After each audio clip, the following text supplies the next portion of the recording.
Hello guys, स्वागत है आप लोगों का एक और नई वीडियो में। तो कहानी की शुरुआत में हम लोगों को फॉलिंग माउंटेन्स का सीन दिखाया जाता है, जहाँ पे काफी सारे स्पिरिट बीस्ट अपने खाने पीने और अपने शिकार में मसरूफ थे कि तभी उन लोगों को वहाँ पे किसी की कराने की आवाज सुनाई देती है। ये आवाज किसी और की नहीं बल्कि हमारे हीरो चेंग ज़ियाओ की थी, जो कि बहुत ही जख्मी हालत में एक जगह पे गिरा पड़ा था और उसकी हालत करने वाला कोई और नहीं बल्कि उसका कजन ब्रदर टाइजू था। असल में चेंग ज़ियाओ के पिता के मरने के बाद चेंग ज़ियाओ को ही चेंग सेट का अगला लीडर बना दिया गया था और ये बात उसके कजन ब्रदर टाइजू से हजम ही नहीं हो पा रही थी, इसलिए वो कुछ लोगों के साथ मिलकर चेंग ज़ियाओ के ऊपर हमला करते हुए उसे बहुत ही बुरी तरह से घायल कर चुका था। जो देखकर हम देखते हैं कि चेंग ज़ियाओ वहाँ पे किसी तरह से खुद को संभाल कर गुस्सा होते हुए टाइजू से कहता है, टाइजू ये तुम क्या कर रहे हो? तुम जानते हो ना कि अगर इस बारे में हमारे पिता यानी कि मेरे अंकल को पता चला तो वो तुम्हारा क्या हाल करेंगे। जिस पे टाइजू वहाँ पे कमीनी स्माइल करते हुए कहता है, लेकिन इस सब के बारे में उन्हें बताएगा कौन? हम तुम्हें यहाँ पे खत्म करने के बाद सभी लोगों को ये बता देंगे कि एक बहुत ही ज्यादा खतरनाक डेमोनिक बीस्ट ने तुम्हारे ऊपर हमला करते हुए तुम्हें मौत के घाट उतार दिया था, क्योंकि सब लोग जानते हैं कि तुम यहाँ पे डेमोनिक बीस्ट का शिकार करके खुद को स्ट्रॉन्ग बनाने के लिए आए हुए थे। तो मेरे इस झूठ के ऊपर सभी लोग आंखें बंद करके यकीन कर लेंगे।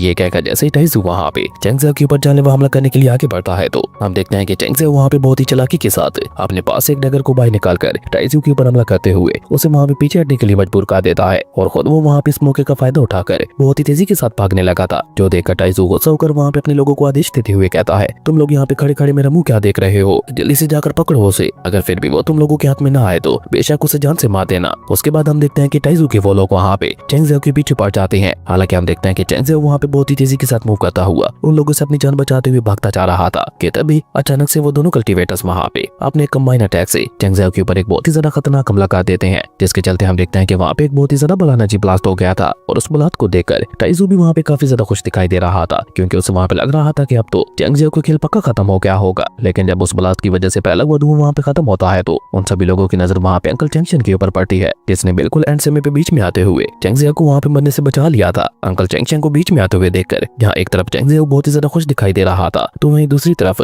टाइजू थोड़ा परेशान हो जाता है। ऊपर से हम देखते हैं कि अंकल चेंगशन भी वहाँ पे टाइजू के ऊपर गुस्सा करते हुए कहते हैं, टाइजू ये तुम क्या कर रहे हो? और ये सब फिर दिखावा था, क्योंकि हम देखते हैं कि सही मौके का फायदा उठाकर अंकल चेन भी वहाँ पे चेंग ज़ियाओ के ऊपर अटैक करते हुए उसे उठाकर वहाँ पे काफी पीछे फेंक देते हैं। हालांकि इस खतरनाक हमले के बाद चेंग ज़ियाओ वहाँ पे बहुत ही बुरी तरह से घायल हो गया था, लेकिन उसे अपने जख्मों से ज्यादा तकलीफ अंकल चेन के धोखे से हो रही थी, इसलिए वो जल्दी वहाँ पे खुद को संभाल कर ऑलमोस्ट रोते हुए अंकल चेन से कहता है, अंकल चेन आपने ऐसा क्यों किया? जिस पर अंकल चेंगशन वहाँ पे कमीनी स्माइल करते हुए कहता है, मैं थक गया हूँ इस सड़क की पोस्ट पे काम करते करते, तो इसलिए मैंने सोचा क्यों ना तुम्हें रास्ते से हटाकर खुद ही चेंग सेट का नया लीडर बन जाता हूँ। है ना ये कमाल का आइडिया? हालांकि बेचारा चेंग ज़ियाओ जो कि अपने अंकल को बहुत ज्यादा मानता था, वो तो खुद ही अपने अंकल को अपनी हेड की पोजीशन देने वाला था, क्योंकि चेंग सेट का लीडर होने की वजह से वो अच्छे से अपनी ट्रेनिंग के ऊपर ध्यान नहीं दे पा रहा था। इसलिए उसने सोचा था कि वो जल्दी अपनी हेड की पोजीशन को अपने अंकल चेंगशन को सौंप देगा। और जब इस सब के बारे में चेंग ज़ियाओ वहाँ पे अपने अंकल चेंगशन को बताता है तो वो उल्टा उसका मजाक उड़ाते हुए कहता है, अब इस सब के लिए बहुत ज्यादा देर हो चुकी है और अब तो तुम्हें मरना ही होगा,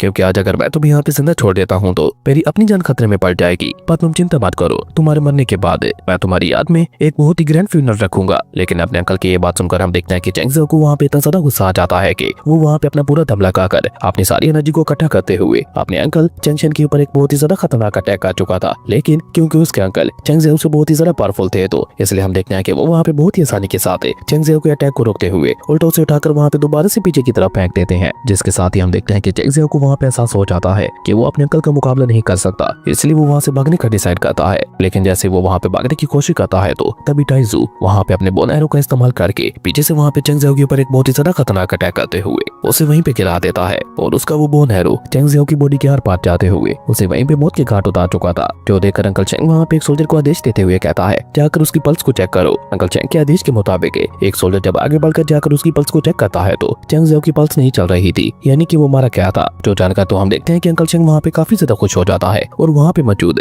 बाकी सभी लोग वहाँ पे अंकल चेंग को कांग्रेट्स कहने लगे थे, क्योंकि ये सारा का सारा प्लान किसी और का नहीं बल्कि अंकल चेंग का ही था। लेकिन अभी वो सभी लोग वहाँ पे इसी तरह से अपनी खुशी मना ही रहे थे कि तभी उन लोगों को वहाँ पे एक बहुत ही ज्यादा खतरनाक स्टार बीस्ट के दहाड़ने की आवाज सुनाई देती है, जिसके बारे में सुनकर वो सभी लोग वहाँ पे घबराते हुए कहते हैं, जल्दी से निकलो यहाँ से, वरना कहीं वो स्टार बीस्ट यहाँ पे आते हुए हम लोगों को भी मौत की घाट ना उतार दे। और ये कहकर वो लोग वहाँ पे एक भी पल जाया किए बगैर जल्दी से भाग जाते हैं, जिनके जाते साथ ही हम देखते हैं कि चेंग ज़ियाओ अभी तक भी जिंदा था, क्योंकि वो वहाँ पे एक बार फिर से अपनी आंखें खोल चुका था। खैर उसके बाद काफी दिन इसी तरह से गुजर जाते हैं, जिसके बाद हम लोगों को चेंग ज़ियाओ के फ्यूनरल वाले दिन का सीन दिखाया जाता है। और क्योंकि चेंग सेक्ट अपने कॉन्टिनेंट के मेजर सेक्ट्स में से एक था, तो इसलिए हम लोग देखते हैं कि चेंग ज़ियाओ के फ्यूनरल पर काफी बड़े बड़े सेक्ट के लोग आए हुए थे। इवन हम देखते हैं कि कुछ लोग तो वहाँ पे आपस में बातें करते हुए ये भी कह रहे थे कि आखिर चेंग सेक्ट के अंदर ये सब चल क्या रहा है। अभी कुछ दिन पहले तक तो चेंग ज़ियाओ अगला सेक्ट लीडर बनने वाला था, तो फिर ये एल्डर शेंग अब कैसे नया लीडर बन गया, जिसपे हम लोग देखते हैं कि एक दूसरा लीडर वहाँ पे पहले वाले लीडर को जवाब देते हुए बताता है। असल में आज से कुछ दिन पहले चेंग ज़ियाओ फालिक माउंटेन्स वाले जंगल के अंदर चला गया था और वहाँ पे उसका मुकाबला एक स्टार बीस्ट के साथ हो गया था,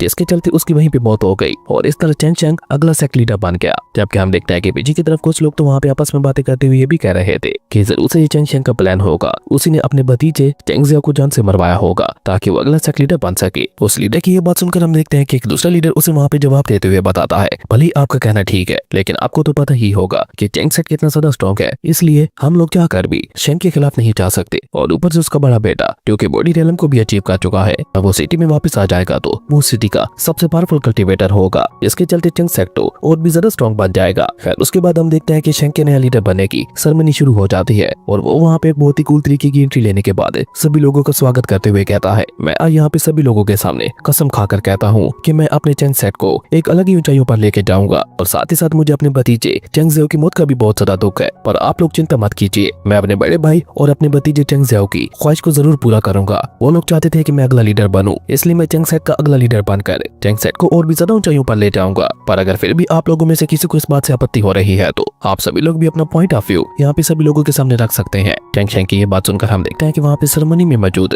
उसके चापलूस उसकी चापलूसी करते हुए काफी ज्यादा तारीफें करने लगे थे, लेकिन तभी चेंग ज़ियाओ के एक और कजन ब्रदर जिसका नाम चेंग यून था, वो अपनी जगह पे खड़ा होकर उससे चिल्लाते हुए कहता है, आपको जरा से भी शर्म नहीं आ रही, आपके बड़े भाई ने आपको स्टार बीस्ट से बचाने के लिए अपना सैक्रिफाइस दिया था और उसके बदले में सिर्फ आपसे एक ही वादा लिया था कि आप हमेशा उसके बेटे की हिफाजत करोगे, पर उसी बेटे को आपने अपने हाथों से मार दिया। जी हाँ, आप लोगों ने बिल्कुल ठीक सुना, अंकल चेंग शेंग ने ही चेंग ज़ियाओ को मरवाया है ताकि वो अगले सेक्ट लीडर बन सके, क्योंकि अगर ऐसा ना होता तो वो चेंग ज़ियाओ की मौत की खबर सुनकर उसके बारे में इन्वेस्टिगेट तो करवाते, लेकिन इन्होंने तो बस उस खबर को ही सच मानकर चेंग ज़ियाओ को मरा हुआ घोषित कर दिया। क्या आप में से किसी ने भी आज तक चेंग ज़ियाओ की डेड बॉडी को देखा है? चेंग यून की ये सारी बातें सुनकर हम देखते हैं कि वहाँ पे बैठे हुए सभी लोगों में एक बार फिर से खुसर शुरू हो जाती है, जबकि टाइजू वहाँ पे बहुत ही चालाकी के साथ गार्ड्स को इशारा करते हुए कहता है, जल्दी से संभालो इसे। टाइजू की ये बात सुनकर हम देखते हैं कि अचानक से वहाँ पे दो बहुत ही ज्यादा पावरफुल गार्ड कल्टीवेटर्स आगे बढ़ते हुए चेंग यून के ऊपर हमला कर चुके थे। उन गार्ड कल्टीवेटर्स को देखकर तो आसपास बैठे हुए लोग भी वहाँ पे हैरान होते हुए कहते हैं, एक मामूली से बच्चे को पकड़ने के लिए इतने ज्यादा पावरफुल गार्ड कल्टीवेटर्स, ये तो बहुत ज्यादा नाइंसाफी है। जबकि हम देखते हैं कि ये सारा कुछ तो शेंग का प्लान था कि जो कोई भी उसके खिलाफ आवाज उठाएगा वो इन पावरफुल गार्ड कल्टीवेटर्स का इस्तेमाल करते हुए उसे यहीं पे सभी के सामने मरवा देगा, ताकि दोबारा कोई उसके खिलाफ आवाज उठा ही ना सके। वह सभी लोगों के सामने अपना दबदबा बनाना चाहता था, पर ऐसे वो गार्ड कल्टीवेटर्स वहाँ पे आगे बढ़ते हुए चेंग यून के ऊपर हमला करते हैं, तो हम देखते हैं कि चेंग यून भी वहाँ पे अपनी पावर का इस्तेमाल करते हुए वहाँ पे उनका मुकाबला करने की कोशिश करने लगा था। और साथ ही साथ हम देखते हैं कि चेंग यून वहाँ पे अपनी ट्रू पावर का इस्तेमाल करते हुए उन दोनों गार्ड कल्टीवेटर्स के ऊपर अटैक करते हुए उन दोनों को उठाकर वहाँ पे पीछे की तरफ फेंक देता है। और इस दौरान वहाँ पे सभी लोगों को जानने को मिलता है कि चेंग यून तो ऑलरेडी वहाँ पे अपनी 7 मरीडर्स को अनलॉक कर चुका था,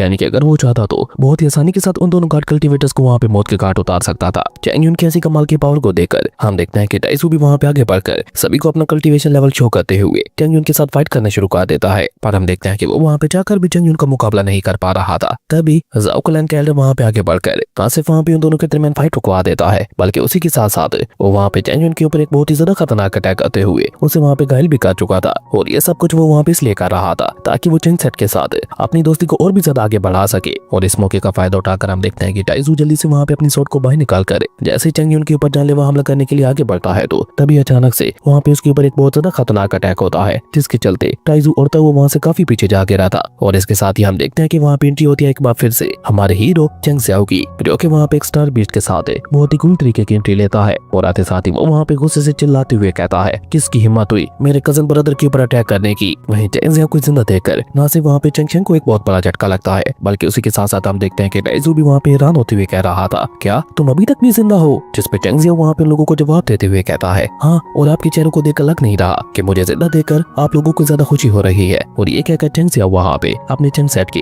एल्डर्स को डांटते हुए कहता है, शर्म आनी चाहिए आप लोगों को, एक आउटसाइडर है आप लोगों के सामने ही चेंग सेट के डिसेंडेंट को बुली कर रहा है और आप लोग चुपचाप बैठे बस इसका मजा उठा रहे हो। चेंग ज़ियाओ की ये बात सुनकर हम देखते हैं कि वो सभी एल्डर्स वहाँ पे काफी ज्यादा शर्मिंदा हो जाते हैं। आपके सामने की तरफ हम देखते हैं कि चेंग साओ वहाँ पे उस सेलर के ऊपर अटैक करते हुए उसे उठाकर वहाँ पे काफी पीछे फेंक देता है और उसके बाद वो जल्दी से चेंग युन के पास आकर उसे अटैक करने लगा था, जो कि वहाँ पे बिल्कुल भी मूव नहीं कर पा रहा था। और तभी हम देखते हैं कि चेंग साओ वहाँ पे सभी को हैरान करते हुए अपनी 7 मेरिडियंस को वहाँ पे एक्टिवेट करते हुए चेंग युन को हील करने लगा था। और स्टार बीस्ट जो कि वहाँ पे चेंग साओ की रक्षा कर रहा था, वो वहाँ पे जोर जोर से दहाड़ रहा था, जो देखने से ऐसा लग रहा था कि वो वहाँ पे अनाउंसमेंट कर रहा हो कि चेंग सेट का असली लीडर लौट चुका है। उसके बाद हम देखते हैं कि जैसे चेंग साओ वहाँ पे अपने अंकल की तरफ आगे बढ़ता है तो टाइजू वहाँ पे बीच में आकर उससे सवाल करते हुए पूछता है, आखिर तुम जिंदा कैसे बच गए? जब मैंने अपने बोन एरो से तुम्हें मौत की घाट उतारा था और तुम्हारी पल्स भी बंद हो गई थी, तो तुम दोबारा जिंदा कैसे हो गए? और ये स्टार बीस्ट आखिर तुम्हारी हर एक बात कैसे मान रहा है? अब टाइजू ने वहाँ पे फ्लो में ये पूछ तो लिया था, पर उसकी इस बेवकूफी के चलते हम देखते हैं कि सभी लोगों को वहाँ पे पता चल जाता है कि चेंग साओ को किसी स्टार बीस्ट ने नहीं बल्कि टाइजू और उसके पिता ने मारने की कोशिश की थी। वहीं हम देखते हैं कि शेंग भी वहाँ पे अपने बेटे को सपोर्ट करते हुए कहता है, अब जब सच्चाई सामने आ ही चुकी है तो फिर दिखावा करने का क्या फायदा? और ये कहकर वो अपने 2 बहुत ही ज्यादा पावरफुल कल्टीवेटर्स को आदेश देते हुए कहता है, खड़े खड़े मेरा मुंह क्या देख रहे हो, जल्दी से आगे बढ़ते हुए खत्म कर दो इसे। अपने मास्टर के आदेश पाकर हम देखते हैं कि वो दोनों कल्टीवेटर्स भी वहाँ पे बहुत ही तेजी के साथ आगे बढ़ते हुए चेंग साओ के ऊपर हमला करना शुरू कर देते हैं। लेकिन चेंग साओ वहाँ पे बहुत ही तेजी के साथ मूव करता हुआ बहुत ही आसानी के साथ उनके हमलों को डॉज कर पा रहा था। जब टाइजू ये देखता है तो वो भी वहाँ पे उन सोल्जर्स का साथ देने के लिए आगे बढ़ जाता है। लेकिन हम देखते हैं कि चेंग साओ वहाँ पे उन तीनों के हमले को डॉज करते हुए ऊपर हवा में उठ जाता है और वहाँ पे अपने सेलेस्टियल स्टार बीस्ट फॉर्मेशन का इस्तेमाल करते हुए एक बहुत बड़े स्पिरिचुअल स्टार बीस्ट को भी समन कर चुका था। उस खतरनाक फॉर्मेशन के चलते हम देखते हैं कि वहाँ पे जगह जगह पे ठंडर एनर्जी गिरने लगी थी, जो देखकर तो वो तीनों वहाँ पे बहुत ही ज्यादा घबरा जाते हैं। पर वो तीनों वहाँ पे कुछ सोया समय पाते उससे पहले हम देखते हैं कि चेंग साओ वहाँ पे एक बार फिर से अपनी खास टेक्निक का इस्तेमाल करते हुए उन तीनों की स्टार पावर्स को भी डिवोर करना शुरू कर देता है। और जैसे चेंग साओ वहाँ पे उन तीनों की स्टार पावर को पूरी तरह से डिवोर कर लेता है तो हम देखते हैं कि उन तीनों की बॉडी से वहाँ पे बेजान होकर सीधा नीचे जा गिरती है। और अपने बेटे की ऐसी हालत देखकर चेंग शन वहाँ पे अपने लोगों को आदेश देते हुए कहता है, जल्दी से मार डालो इसे। उसका साथ देने के लिए सबसे पहले जाओ युन वहाँ पे आगे आता है, जो कि वहाँ पे अपने सबसे खतरनाक अटैक को रेडी करते हुए जैसे वहाँ पे चेंग साओ के ऊपर अटैक करने की कोशिश करता है तो हम देखते हैं कि चेंग साओ पावर लेवल के मुकाबले में तो उससे कम था, पर उसके बावजूद भी वो वहाँ पे अपने सिर्फ एक ही अटैक के साथ बहुत ही आसानी से उसके हमले को डिस्ट्रॉय कर देता है। तो देखकर जाओ युन वहाँ पे गुस्सा होते हुए एक के बाद एक लगातार वहाँ पे चेंग साओ के ऊपर हमले करने लगा था। पर हम देखते हैं कि चेंग साओ तो वहाँ पे बहुत ही आसानी के साथ उसके हर एक हमले को डिस्ट्रॉय करता जा रहा था, जो देखकर तो आसपास खड़े हुए सभी लोग वहाँ पे हैरान होते हुए कह रहे थे, अपनी सिर्फ 7 मेरिडियंस को अनलॉक करने के बाद ये इतना ज्यादा पावरफुल कैसे बन गया? जबकि सामने की तरफ हम देखते हैं कि अब चेंग साओ ने वहाँ पे आगे बढ़ते हुए जाओ युन के ऊपर हमला करना शुरू कर दिया था। और चेंग साओ वहाँ पे इतनी तेजी के साथ उसके ऊपर हमले कर रहा था कि बेचारे जाओ युन को वहाँ पे समझने का मौका ही नहीं मिल पा रहा था, जिसके चलते हम देखते हैं कि वहाँ पे हर गुजरते पल के साथ जाओ युन की हालत वहाँ पे बद से बदतर होती चली जा रही थी। और उसे घायल करने के बाद हम देखते हैं कि चेंग साओ वहाँ पे एक बार फिर से अपनी डिवोरिंग टेक्निक का इस्तेमाल करते हुए उसकी स्टार पावर को भी वहाँ पे डिवोर करना शुरू कर देता है। और बेचारा जाओ युन वहाँ पे जाकर भी ये सब नहीं रोक पा रहा था और देखते ही देखते चेंग साओ वहाँ पे उसकी सारी स्टार पावर को डिवोर करते हुए उसे एक बेकार इंसान बना देता है, जो देखकर तो सभी लोग वहाँ पे और भी ज्यादा हैरान होते हुए कहते हैं, आखिर चेंग साओ कितना ज्यादा स्ट्रॉन्ग है, इसने एक एल्डर को भी इतनी आसानी से हरा दिया। जबकि हम देखते हैं कि अब वो सभी लोग तो वहाँ पे चेंग साओ के बारे में बातें करते हुए भी घबरा रहे थे कि कहीं चेंग साओ उन लोगों के ऊपर भी हमला करते हुए उन लोगों की कल्टीवेशन को भी डिस्ट्रॉय ना कर दे। जबकि हम देखते हैं कि चेंग साओ वहाँ पे चिल्लाते हुए कहता है, जो भी हमारे चेंग सेट को धोखा देगा या फिर मैली आंख से हमारे चेंग सेट की तरफ देखेगा उसका यही हाल होगा। और ये कहकर चेंग साओ वहाँ पे चेंग शेंग की तरफ बढ़ते हुए उससे कहता है, अब तुम्हारी बारी। जबकि सामने की तरफ हम देखते हैं कि शेंग वहाँ पे अपना पूरा दम लगाकर अपने बेटे टाइजू को वहाँ पे बचाने की कोशिश कर रहा था, जो देखकर चेंग साओ वहाँ पे आगे बढ़ते हुए उससे कहता है, क्या हुआ, तुम्हारा बेटा मर न जाए इसलिए परेशान हो रहे हो, पर ये तो तुम्हारे कर्मों की सजा है जो कि तुम्हारा बेटा भुगत रहा है। इस पे चेंग शेंग वहाँ पे गुस्से से चिल्लाते हुए कहता है, अपनी ये बकवास बंद करो और पहले मुझे ये बताओ कि आखिर तुम इतने ज्यादा स्ट्रॉन्ग कैसे हो गए? जिस पे चेंग साओ उसे वहाँ पे कोई जवाब दे पाता उससे पहले हम देखते हैं कि टाइजू को भी वहाँ पे होश आ जाता है, जो कि वहाँ पे होश में आते साथ ही अपने पिता से रिक्वेस्ट करते हुए कहता है, फादर भले ही मैं चेंग साओ को मुकाबला नहीं कर सकता लेकिन ये आपके सामने कुछ भी नहीं है, प्लीज हमारे लिए इसे खत्म कर दीजिए। जिस पे चेंग शेंग अपने बेटे को वहाँ से भेजते हुए कहता है, तुम चिंता मत करो मेरे बेटे, इसे मेरे ऊपर छोड़ दो। चेंग शेंग जिसने वहाँ पे अपने 9 मेरिडियंस को अनलॉक कर लिया था, वो वहाँ पे बहुत ही एटीट्यूड के साथ चेंग साओ से कहता है, अच्छा वो तुम लौट कर वापस आ गए, क्योंकि अगर तुम यहाँ पे दोबारा वापस ना आते तो मैं कैमल लेवल की टेक्निक को कैसे हासिल कर पाता। चेंग शेंग की ये बात सुनकर हम देखते हैं कि चेंग साओ वहाँ पे गुस्से से चिल्लाते हुए कहता है, तुम्हारे जैसा घटिया इंसान है आज तक मैंने अपनी लाइफ में कभी नहीं देखा। मेरे ग्रैंडफादर ने तुम्हारे ऊपर रहम दिखाते हुए तुम्हें अपना बेटा बनाया था और आज देखो तुमने उन्हीं के चेंग सेट के साथ क्या कर दिया। पर कोई बात नहीं, मेरे ग्रैंडफादर ने जो गलती की थी आज मैं खुद उसे सुधारूंगा। चेंग साओ की ये बात सुनकर हम देखते हैं कि चेंग शेंग को वहाँ पे इतना ज्यादा गुस्सा आता है कि वो भी वहाँ पे अपनी स्टार पावर को एक्टिवेट कर लेता है और उसके पास 9 से भी ज्यादा रिंग्स मौजूद थी, इसके चलते वो वहाँ पे काफी ज्यादा कॉन्फिडेंट दिखाई दे रहा था। और साथ ही साथ हम देखते हैं कि वो वहाँ पे अपने पास खड़े हुए एक सोल्जर की सोर्ड को अपने पास बुलाते हुए उसकी मदद से वहाँ पे चेंग साओ के ऊपर एक सोर्ड स्लैश से अटैक कर देता देता है। लेकिन हम देखते हैं कि चेंग ज़ियाओ जो कि ऑलरेडी वहाँ पे उसके हमले के लिए पूरी तरह से तैयार था, वो वहाँ पे उसके अटैक के ऊपर ही अटैक करते हुए उसे वहाँ पे डिस्ट्रॉय कर देता है। और उसके बाद तो वहाँ पे इन दोनों के दरमियान एक बहुत ही ज्यादा खतरनाक लेवल की फाइट छिड़ जाती है। वो दोनों वहाँ पे इतनी तेजी से मूव करते हुए एक दूसरे के ऊपर हमला कर रहे थे कि दूर से देखने से ऐसा लग रहा था कि दो बहुत ही ज्यादा खतरनाक एनर्जीज आपस में टकरा रही हैं। लेकिन हम देखते हैं कि जहाँ पे एक तरफ चेंग चेंग बहुत एग्रेसिवली चेंग ज़ियाओ के ऊपर हमला करते हुए उसे खत्म करने की कोशिश कर रहा था, तो वहीं दूसरी तरफ हम देखते हैं कि चेंग ज़ियाओ वहाँ पे बहुत ही चालाकी के साथ डिफेंस मोड में आते हुए उसके हर एक अटैक को डोज करते हुए उसे जितना ज्यादा हो सके थकाने की कोशिश कर रहा था, ताकि वो सही मौके का फायदा उठाकर चेंग चेंग के ऊपर अटैक करते हुए उसे खत्म कर सके। चेंग चेंग ये बात बहुत ही जल्दी भांप लेता है, इसलिए हम देखते हैं कि अचानक से वो वहाँ पे अपनी अटैकिंग स्पीड को बढ़ाते हुए चेंग ज़ियाओ के ऊपर दोबारा से हमला करते हुए उसके शोल्डर के ऊपर एक कट भी लगा चुका था। इस बात से हम देखते हैं कि चेंग ज़ियाओ को भी थोड़ा गुस्सा आ जाता है और अब वो अचानक से वहाँ पे अपनी टेलीपोर्टेशन टेक्निक का इस्तेमाल करते हुए अपने अंकल चेंग चेंग के पीछे पहुंच जाता है और बेचारा चेंग चेंग वहाँ पे कुछ सोया समय पाता। उससे पहले हम देखते हैं कि चेंग ज़ियाओ वहाँ पे उसे एक बहुत ही ज्यादा पावरफुल पंच मारते हुए काफी पीछे कर देता है और साथ ही साथ वो वहाँ पे इस मौके का फायदा उठाकर एक बार फिर से अपनी डिवोरिंग टेक्निक का इस्तेमाल करते हुए उसकी स्टार एनर्जी को भी डिवोर करना शुरू कर देता है। हालांकि पहले तो चेंग चेंग को वहाँ पे इस बात का एहसास नहीं हो पाता और वो उसी तरह से लगातार वहाँ पे चेंग ज़ियाओ के साथ फाइट करता जा रहा था, लेकिन हर गुजरते पल के साथ उसे कमजोरी फील होने लगी थी। लेकिन वो इतना ज्यादा चालाक था कि वो चेंग ज़ियाओ की इस चाल को बहुत ही जल्दी भांप लेता है, इसलिए वो वहाँ पे जितना जल्दी हो सके उस फाइट को खत्म करने का डिसाइड करता है। जिसके लिए हम देखते हैं कि चेंग चेंग वहाँ पे अपनी किलिंग सोर्ड इंटेंट का इस्तेमाल करते हुए अपनी सोर्ड का साइज बहुत ज्यादा बढ़ा देता है, जिसकी मदद से वो वहाँ पे चेंग ज़ियाओ के ऊपर एक बार फिर से बहुत ज्यादा खतरनाक अटैक कर देता है। पर ये उसकी सबसे बड़ी गलती साबित होती है, क्योंकि चेंग ज़ियाओ वहाँ पे उसके अटैक को बहुत ही आसानी के साथ रोकते हुए अब और भी तेजी के साथ वहाँ पे उसकी स्टार एनर्जी को डिवोर करने लगा था, जिसे रोकने के लिए बेचारा चेंग चेंग वहाँ पे कुछ भी नहीं कर पा रहा था। इसलिए हम देखते हैं कि चेंग चेंग वहाँ पे अपनी सोर्ड को ही छोड़ देता है, पर तब तक बहुत ज्यादा देर हो चुकी थी, क्योंकि तब तक हम देखते हैं कि चेंग ज़ियाओ वहाँ पे चेंग चेंग की काफी सारी एनर्जी को डिवोर कर चुका था, जिसका इस्तेमाल करते हुए वो चेंग चेंग को एक बहुत ही ज्यादा पावरफुल पंच मारते हुए उसे उठाकर वहाँ पे काफी पीछे फेंक देता है। जिसके साथ ही हम देखते हैं कि उसकी हालत भी वहाँ पे काफी ज्यादा खराब हो चुकी थी और अपने पिता की ऐसी हालत देखकर टाइजू वहाँ पे जल्दी से आगे बढ़कर अपने फादर को संभालने की कोशिश करने लगा था। इवन हम देखते हैं कि आसपास खड़े हुए बाकी के सभी लोग भी बहुत ज्यादा हैरान दिखाई दे रहे थे। उनमें से किसी को भी वहाँ पे अपनी आंखों पे यकीन नहीं हो पा रहा था कि कल तक जो एक लूजर था, आज वो अपने अंकल जो कि जेंगसेट का सबसे पावरफुल कल्टीवेटर माना जाता था, ना सिर्फ उसे बराबरी की टक्कर दे रहा था, बल्कि उसी के साथ साथ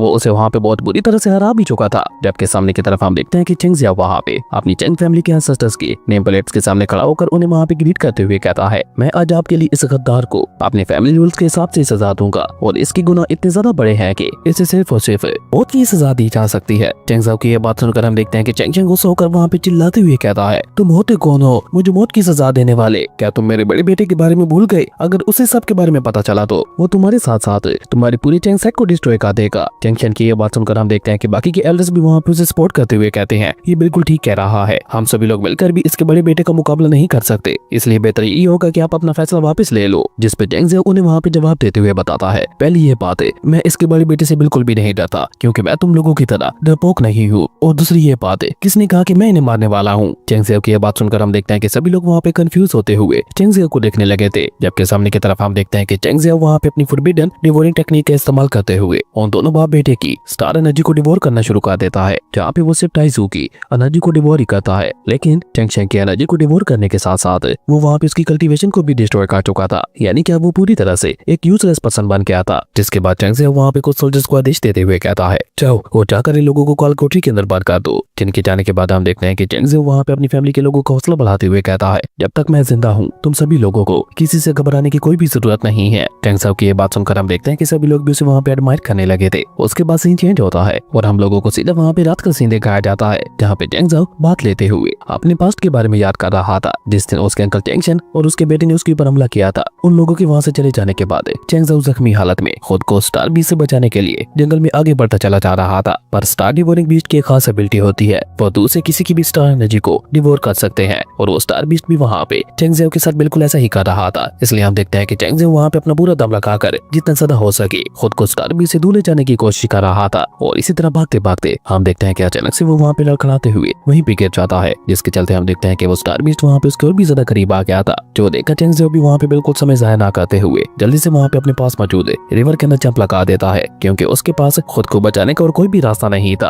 अब चेंग ज़ियाओ खुद को वहाँ पे स्टार बीस्ट से तो बचा लेता है, पर वो रिवर इतना ज्यादा गहरा था कि हम देखते हैं कि वो लगातार वहाँ पे उसमें डूबता ही चला जा रहा था। उस रिवर के अंदर डूबते हुए चेंग ज़ियाओ भी वहाँ पे ज्यादा स्ट्रगल नहीं करता और वो चुपचाप वहाँ पे अपनी मौत को एक्सेप्ट करने लगा था। पर अचानक से वहाँ पे कुछ अजीब होता है और चेंग ज़ियाओ टेलीपोर्ट होता हुआ सीधा अपने सोल सीरियलम के अंदर पहुंच जाता है, जहाँ पे उसे अपने अपने सामने स्टार डिवाइन आर्ट्स दिखाई दे रहे थे, जिन्हें देखकर चेंग जियो वहाँ पे हैरान होते हुए कहता है, स्टार डिवाइन आर्ट्स, इन सभी के बारे में तो आज तक बस मैंने किताबों में ही पढ़ा था, लेकिन ये सभी मेरे सोल सी रेलम के अंदर क्या कर रहे हैं? मैंने सुना था कि ये सारे के सारे star divine arts ultimate divine God palace से बिलोंग करते हैं, जिसके मास्टर का नाम था जू वुआनची। और साथ ही साथ चेंग जियो हम लोगों को वहाँ पे ये भी बताता है कि असल में आज से 10 साल पहले उसकी सिटी जिसका नाम डोंग युआंग था, उसके अंदर एक बहुत ही ज्यादा खतरनाक लेवल की बैटल हुई थी, जो कि कई महीनों तक चली। और कहा जाता है कि मास्टर जू वुआनची उसी खतरनाक बैटल के दौरान मारे गए थे, और साथ ही साथ मेरे पेरेंट्स भी उसी बैटल के दौरान मरे थे। मास्टर जू वुआनची का सबसे बड़ा दुश्मन था कू टेंग, जो कि उनसे उनके स्टार डिवाइन आर्ट्स को छीनना चाहता था, और आज तक भी वो इसी स्टार डिवाइन्स को ढूंढने की तलाश कर रहा है, जबकि ये सारे के सारे स्टार डिवाइन आर्ट्स तो मेरे पास है। खैर उसके बाद हम देखते हैं कि वो सारे के सारे स्टार डिवाइन आर्ट्स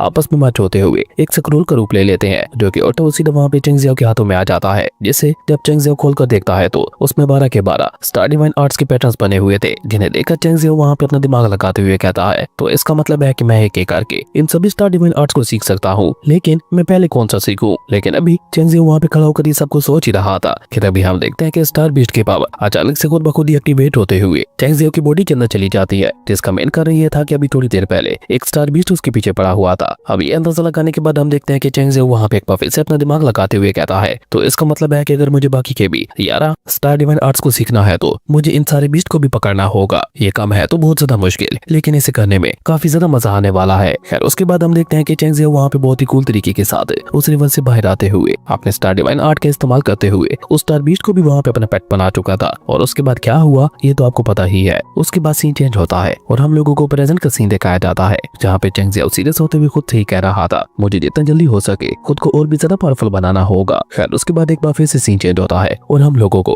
पूरे 1 महीने बाद का सीन दिखाया जाता है, जहाँ पे चेंग जिन के लिए एक लेटर आता है। चेंग जिन तो आपको याद ही होगा, चेंग जिन का बड़ा बेटा। उस लेटर को लेकर 2 गार्ड्स वहाँ पे चेंग जिन के बारे में ये बातें करते हुए इन हाल की तरफ निकल जाते हैं, जहाँ पे रास्ते में वो चेंग जिन की तारीफें करते हुए कह रहे थे, मैंने आज तक जितने भी स्टार कल्टीवेटर्स देखे हैं, चेंग जिन उन सभी में सबसे ज्यादा पावरफुल है, क्योंकि आज तक मैंने किसी को भी इतना जल्दी स्टार बॉडी रेलम में ब्रेक थ्रू करते हुए नहीं देखा। और साथ ही साथ हम देखते हैं कि पहले वाला गार्ड कल्टीवेटर वहाँ पे दूसरे वाले गार्ड कल्टीवेटर को सुधार करते हुए कहता है, चेंग जिन के साथ ज्यादा बात मत करना, क्योंकि अगर उसे हमारी कोई बात बुरी लग गई तो वो इतना ज्यादा पावरफुल है कि हम लोगों को अभी के लिए इस सेट से भी बाहर निकलवा सकता है। उस गार्ड कल्टीवेटर की ये बात सुनकर हम देखते हैं कि वो दूसरा वाला गार्ड कल्टीवेटर वहाँ पे जो कि नया आया था वो भी वहाँ पे थोड़ा घबरा जाता है। खैर इसी तरह से आपस में बातें करते हुए वो गार्ड कल्टीवेटर वहाँ पे उस लेटर को ले जाकर चेंग जिन के हवाले कर देता है। और चेंग जिन जो कि बहुत ही ज्यादा घमंडी किस्म का इंसान था, वो कॉल टून में उस गार्ड कल्टीवेटर से कहता है, इस लेटर को रख के दफा हो जाओ यहाँ से। चेंग जिन की ये बात सुनकर हम देखते हैं कि वो गार्ड कल्टीवेटर भी वहाँ पे कोई भी जवाब दिए बगैर चुपचाप वहाँ से चला जाता है। जिसके जाने के बाद जब चेंग जिन वहाँ पे उस लेटर को खोल कर देखता है तो वो गुस्से से वहाँ पे चिल्लाते हुए कहता है, चेंग जियाओ मैं तुम्हें छोड़ूंगा नहीं। और हम देखते हैं कि जैसे जैसे चेंग जिन वहाँ पे गुस्सा हो रहा था, उसकी स्पिरिचुअल एनर्जी उसे की वजह से खुद ब खुद ही अनलीश होने लगी थी, जो देखकर तो बेचारे वो दोनों गार्ड कल्टीवेटर्स वहाँ पे और भी ज्यादा घबरा चुके थे। खैर उसके बाद सीन चेंज होता है और हम लोग चेंग जियाओ को देखते हैं, जो कि पिछले 1 महीने से लगातार बहुत ही ज्यादा हार्ड प्रैक्टिस करते हुए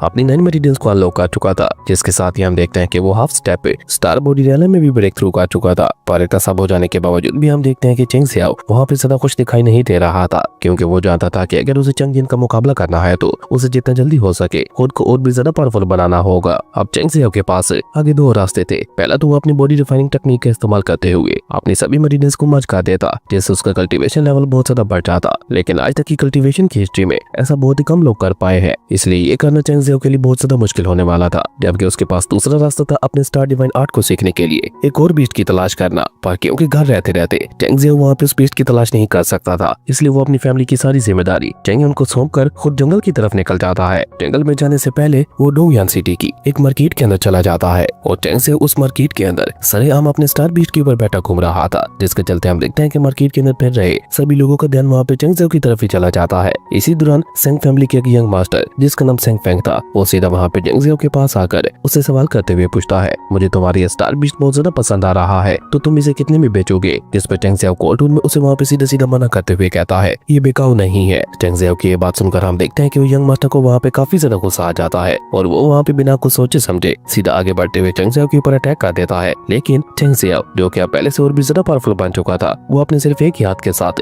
उस यंग मास्टर के अटैक को रोकते हुए उसे वहाँ पे पीछे की तरफ धकेल चुका था। जिसके चलते हम देखते हैं कि वो यंग मास्टर वहाँ पे गुस्सा होकर चिल्लाते हुए चेंग जियाओ से कहने लगा था, हमारी डोंगयान सिटी में आकर तुम हमसे ही पंगा ले रहे हो, अब तुम जिंदा नहीं बचने वाले। चेंग जियाओ भी वहाँ पे बिला वजह की मुसीबत को मोल नहीं लेना चाहता था, इसलिए वो वहाँ पे सभी लोगों को इग्नोर करते हुए दोबारा से फालिंग माउंटेन्स वाले जंगल के अंदर पहुंच जाता है, जहाँ पे रास्ते में चेंग जियाओ की मुलाकात एक बगी वाले कल्टीवेटर के साथ होती है, जो कि किन्जी सिटी से बिलोंग करता था। और क्योंकि उसकी सिटी के ऊपर बहुत ही ज्यादा खतरनाक बीस्ट ने हमला कर दिया था, तो इसलिए वो अपनी जान बचाकर डोंगयान सिटी की तरफ जा रहा था। और चेंग जियाओ को देखकर उन लोगों को ऐसा ही लग रहा था कि जरूर से ये डोंगयान सिटी के एक बहुत ज्यादा पावरफुल कल्टीवेटर होगा। इसी दौरान हम देखते हैं कि कुछ और लोग वहाँ पे चेंग जियाओ के पास आकर उससे रिक्वेस्ट करते हुए कहते हैं, प्लीज सीनियर, हमारी सिटी में अभी तक भी काफी सारे लोग फंसे हुए हैं, जाकर उन्हें बचा लीजिए। हालांकि उनकी सिटी के ऊपर हमला करने वाले बीस्ट वो नहीं थे जिनकी चेंग जियाओ तलाश कर रहा था, पर फिर भी हम देखते हैं कि वो वहाँ पे लोगों की जान बचाने के लिए बहुत ही तेजी के साथ किन्जी सिटी की तरफ निकल जाता है। जिसके बाद सीन चेंज होता है और हम लोगों को किन्जी सिटी का सीन दिखाया जाता है, जहाँ पे एक वुल्फ बीस्ट एक कल्टीवेटर के ऊपर हमला करने के लिए आगे बढ़ रहा था। पर उसी दौरान वहाँ पे एंट्री होती है हमारे हीरो चेंग जियाओ की, जो के आते साथ ही वहाँ पे अपने स्टार बीस्ट का इस्तेमाल करके उस वुल्फ बीस्ट के ऊपर हमला करते हुए उस कल्टीवेटर को वहाँ पे बचा लेता है। और उसके बाद हम लोगों को वहाँ पे उस वुल्फ बीस्ट और चेंग जियाओ के स्टार बीस्ट के दरमियान एक बहुत ही ज्यादा खतरनाक लेवल की फाइट देखने को मिलती है। और सही मौके का फायदा उठाकर चेंग जियाओ भी वहाँ पे फाइट के अंदर इंटरफेयर करते हुए एक बार फिर से अपनी डिवोरिंग टेक्निक का इस्तेमाल करते हुए उस वुल्फ बीस्ट की भी सारी स्टार एनर्जी को डिवोर कर लेता है, जिसके चलते हम देखते हैं कि वो वहाँ पे अनकॉन्शियस होते हुए वहीं पे गिरकर बेहोश हो गया था। और साथ ही साथ हम देखते हैं कि चेंग जियाओ उसे वहाँ पे जान से मारकर उस बीस्ट की कोर को भी बाहर निकाल लेता है। उसके बाद हम देखते हैं कि चेंग जियाओ वहाँ पे सिटी में आगे बढ़ते हुए बाकी की बीस्ट की तलाश करने लगा था। जब इस बार में चेंग जियाओ वहाँ पे खड़े हुए एक ओल्ड मैन से पूछता है, तो वो चेंग जियाओ को बताता है कि हाँ, मैंने एक और बीस्ट को देखा तो था, जो कि बहुत ही तेजी के साथ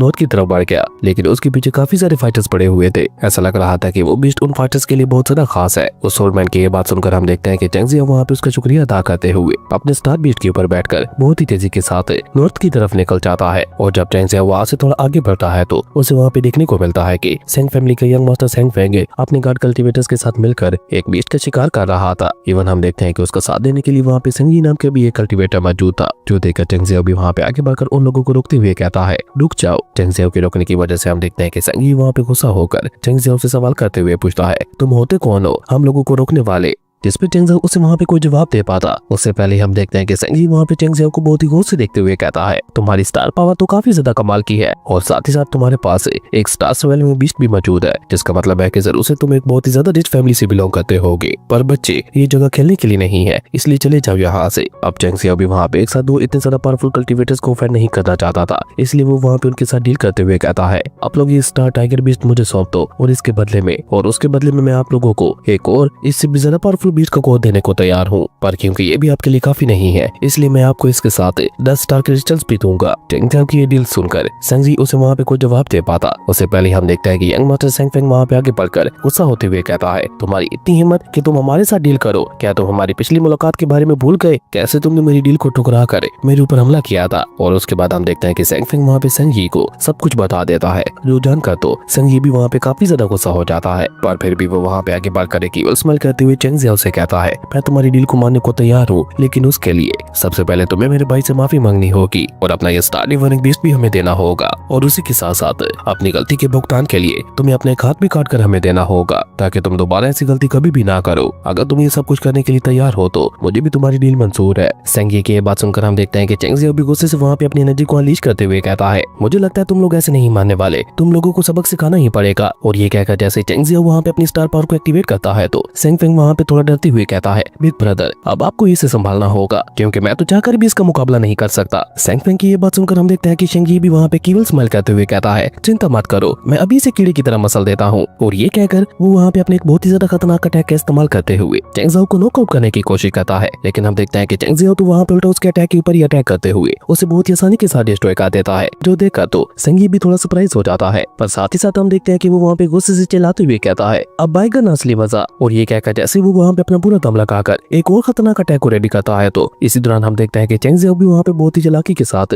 अपने स्टार डिवोरिंग बीस्ट की एबिलिटी को एक्टिवेट कर देता है, जिसके चलते हम देखते हैं कि वो आसपास की सारी स्टार एनर्जी को डिवोर करना शुरू कर देता है। इसकी चपेट में बेचारा सेंगी भी आ जाता है। हालांकि वो वहाँ पे खुद को छुड़ाने की कोशिश तो बहुत ज्यादा करता है, लेकिन उसकी हर एक कोशिश वहाँ पे नाकाम हो जा रही थी, जो देखकर वो वहाँ पे अपना पूरा दम लगाकर चेंग जियाओ के ऊपर एक बहुत ज्यादा खतरनाक अटैक चल देता है, जिससे चेंग जियाओ खुद को वहाँ पे बचा तो लेता है। लेकिन तब तक हम देखते हैं कि सेंगी इस मौके का फायदा उठाकर उसकी चुंगल से भाग गया था और चेंग जियाओ से थोड़ा दूर जाने के बाद वो वहाँ पे चेंग जियाओ को खत्म करने के लिए अपने स्पेशल बीस्ट को समन कर लेता है, लेकिन वो उसका इस्तेमाल करते हुए चेंग जियाओ के ऊपर अटैक कर पाता। उससे पहले हम देखते हैं कि चेंग जियाओ वहाँ पे बहुत ही चालाकी के साथ अपने स्टार डिवोरिंग बीस्ट का इस्तेमाल करते हुए उसके स्पेशल बीस्ट की पावर को भी डिवोर करना शुरू कर देता है और उसकी इतनी ज्यादा स्टार एनर्जी को डिवोर करने की वजह से हम देखते हैं कि वो वहाँ पे अधमरी हालत में चला जाता है, जो देखकर उसके दोनों गार्ड्स जल्दी से वहाँ पे आगे बढ़ते हुए चेंग जियाओ के ऊपर हमला कर देते हैं। लेकिन जैसे वो दोनों वहाँ पे चेंग जियाओ के करीब पहुंचते हैं तो चेंग जियाओ वहाँ पे एक बार फिर से अपनी डिवोरिंग टेक्निक का इस्तेमाल करते हुए उन दोनों की स्टार एनर्जी को भी डिवोर करना शुरू कर देता है। जबकि पीछे की तरफ हम देखते हैं कि सैंग फेंग तो जल्दी से वहाँ पे सेंग जी के पास जाकर उसे संभालने की कोशिश करने लगा था। वहीं उन दोनों गार्ड को खत्म करने के बाद चेंग जियाओ वहाँ पे बहुत ही कूल तरीके के साथ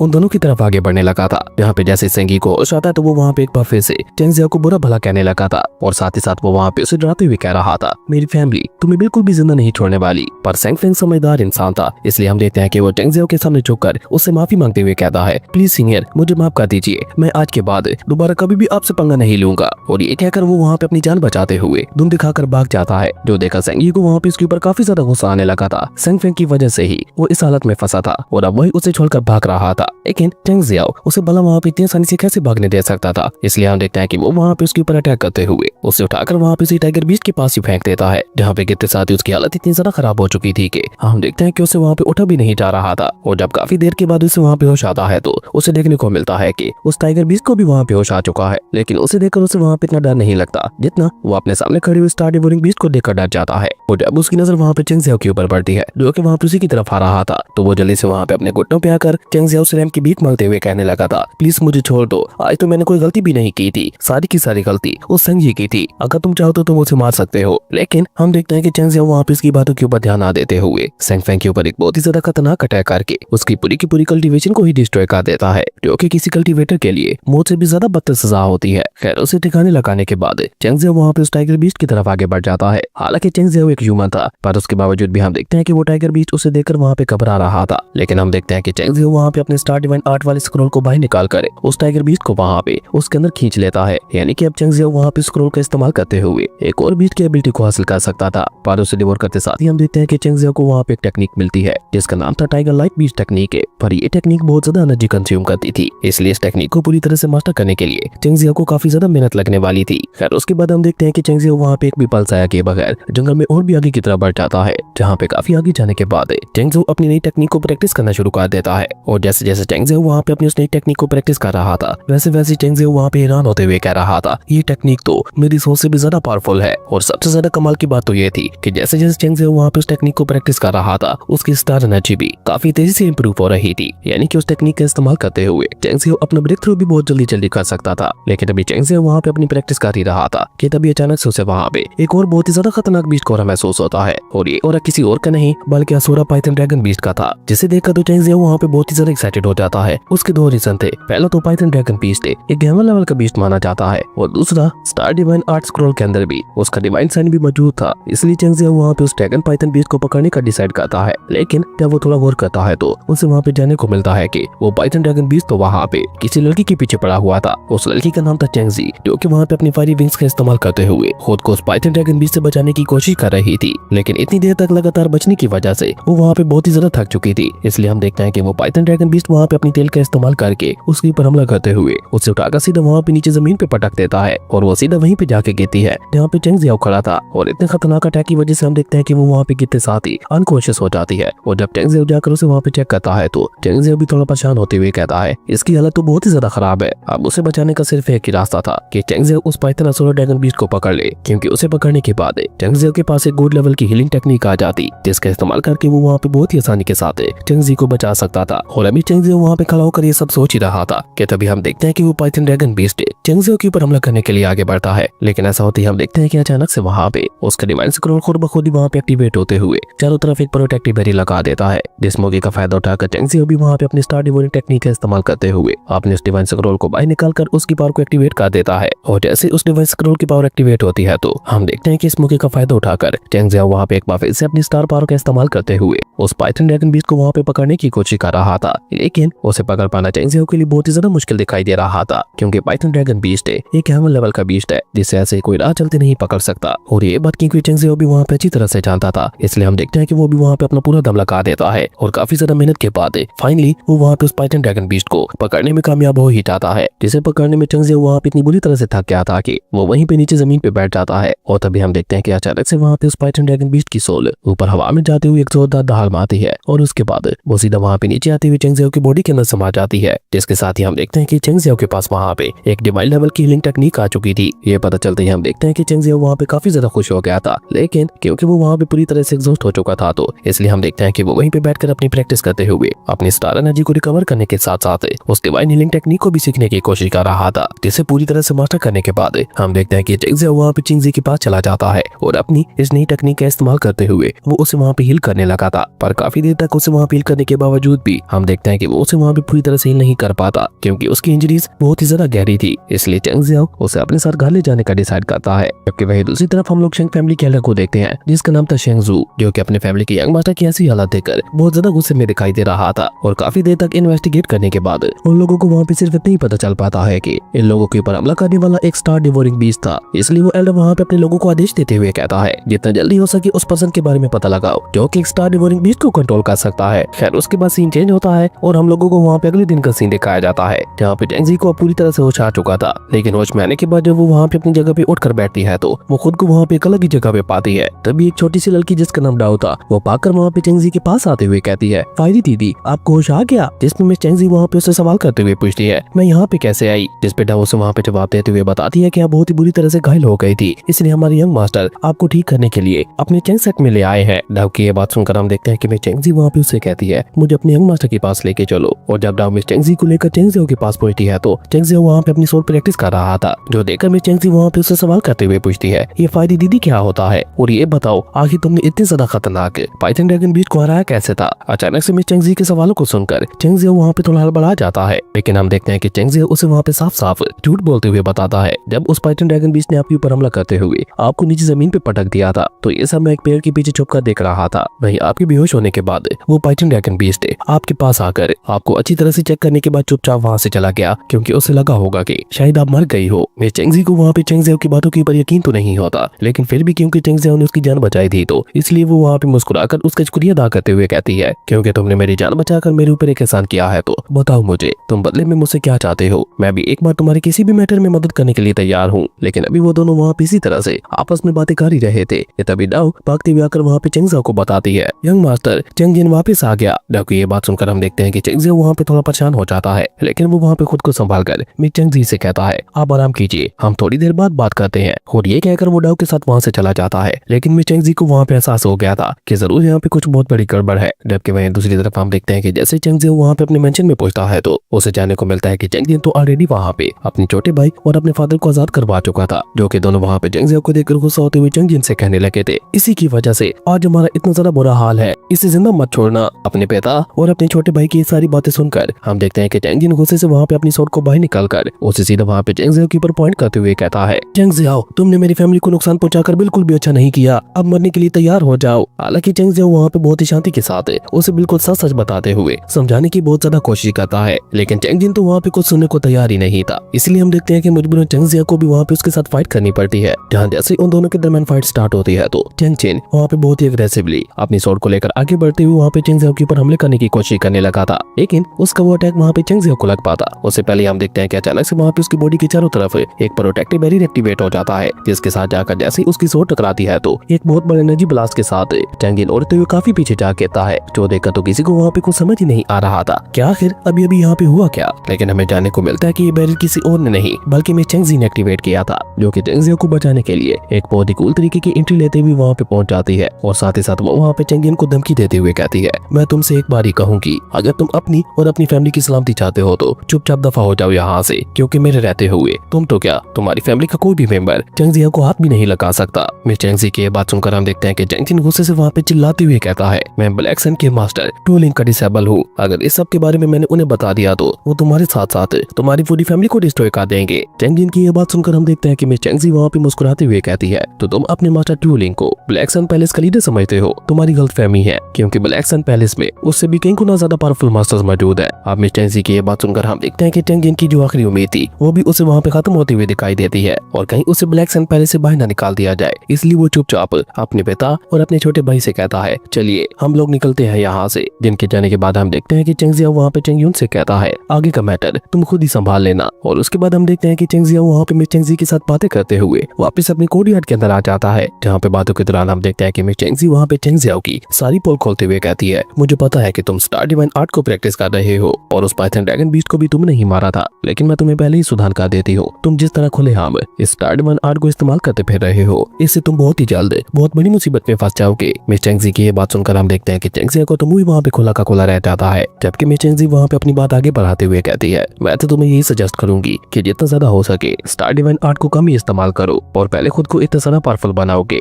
अगर कोई तुमसे उस स्टार डिवाइन आर्ट को छीनने की कोशिश भी करता है तो तुम उसका मुकाबला करते हुए उसे हरा सको। अगर तुम खुद को इस लेवल तक पहुंचा लेते हो तो तब तुम खुलेआम स्टार डिवाइन आर्ट का इस्तेमाल कर सकते हो। अगर गलती से भी किसी पावरफुल स्टार कल्टीवेटर को इसके बारे में पता चल गया तो वो उस स्टार डिवाइन आर्ट को हासिल करने के लिए तुम्हारे साथ साथ तुम्हारे पूरे चेन सेट को डिस्ट्रॉय कर सकता है। मिस चेंग जी की सारी बातें सुनकर हम देखते हैं कि चेंग जी वहाँ पे काफी ज्यादा घबरा जाता है, जबकि मिस चेंग जी वहाँ पे अपनी बात आगे बढ़ाते हुए कहती है, इसलिए तुम्हें जितना जल्दी हो सके खुद को उतनी ज्यादा पावरफुल बनाना होगा ताकि मुसीबत के समय में तुम अपनी फैमिली की रक्षा कर सको। इसलिए मेरी मानो तो पहले तुम 4 एक्सट्रीम स्वॉर्ड टेक्निक की प्रैक्टिस करते हुए खुद को ब्लैक सन पैलेस का डिसेबल बनाओ, यहाँ पे तुम्हें और भी हाई लेवल के मार्शल आर्ट सीखने को मिलेंगे। और रही बात 4 एक्सट्रीम स्वॉर्ड टेक्निक की तो वो मैं तुम्हें सिखाने के लिए तैयार हूँ, जिसके लिए तो चेंग जियाओ भी वहाँ पे मान जाता है। लेकिन अब आप लोगों के दिमाग में ये सवाल चल रहा होगा कि आखिर मिस चेंग जियाओ के ऊपर इतना ज्यादा मेहरबान क्यों हो रही है। तो असल में स्टार डिवाइन आर्ट खुद अपना मास्टर चुनता है, और अगर उसने चेंग जियाओ को चुना है तो जरूर से चेंग जियाओ फ्यूचर में मार्शल मास्टर बनते हुए बहुत ज्यादा महान बनेगा, और इसीलिए मिस चेंग जी भी वहाँ पे उसका साथ दे रही थी। खैर उसके बाद हम देखते हैं कि चेंग जियाओ वहाँ पे मिस चेंग जी की गाइडलाइंस को फॉलो करते हुए 4 एक्सट्रीम स्वॉर्ड टेक्निक को प्रैक्टिस करना शुरू कर देता है। और उस टेक्निक को प्रैक्टिस करते हुए हम देखते हैं कि चेंग जियाओ वहाँ पे गुजरते पल के साथ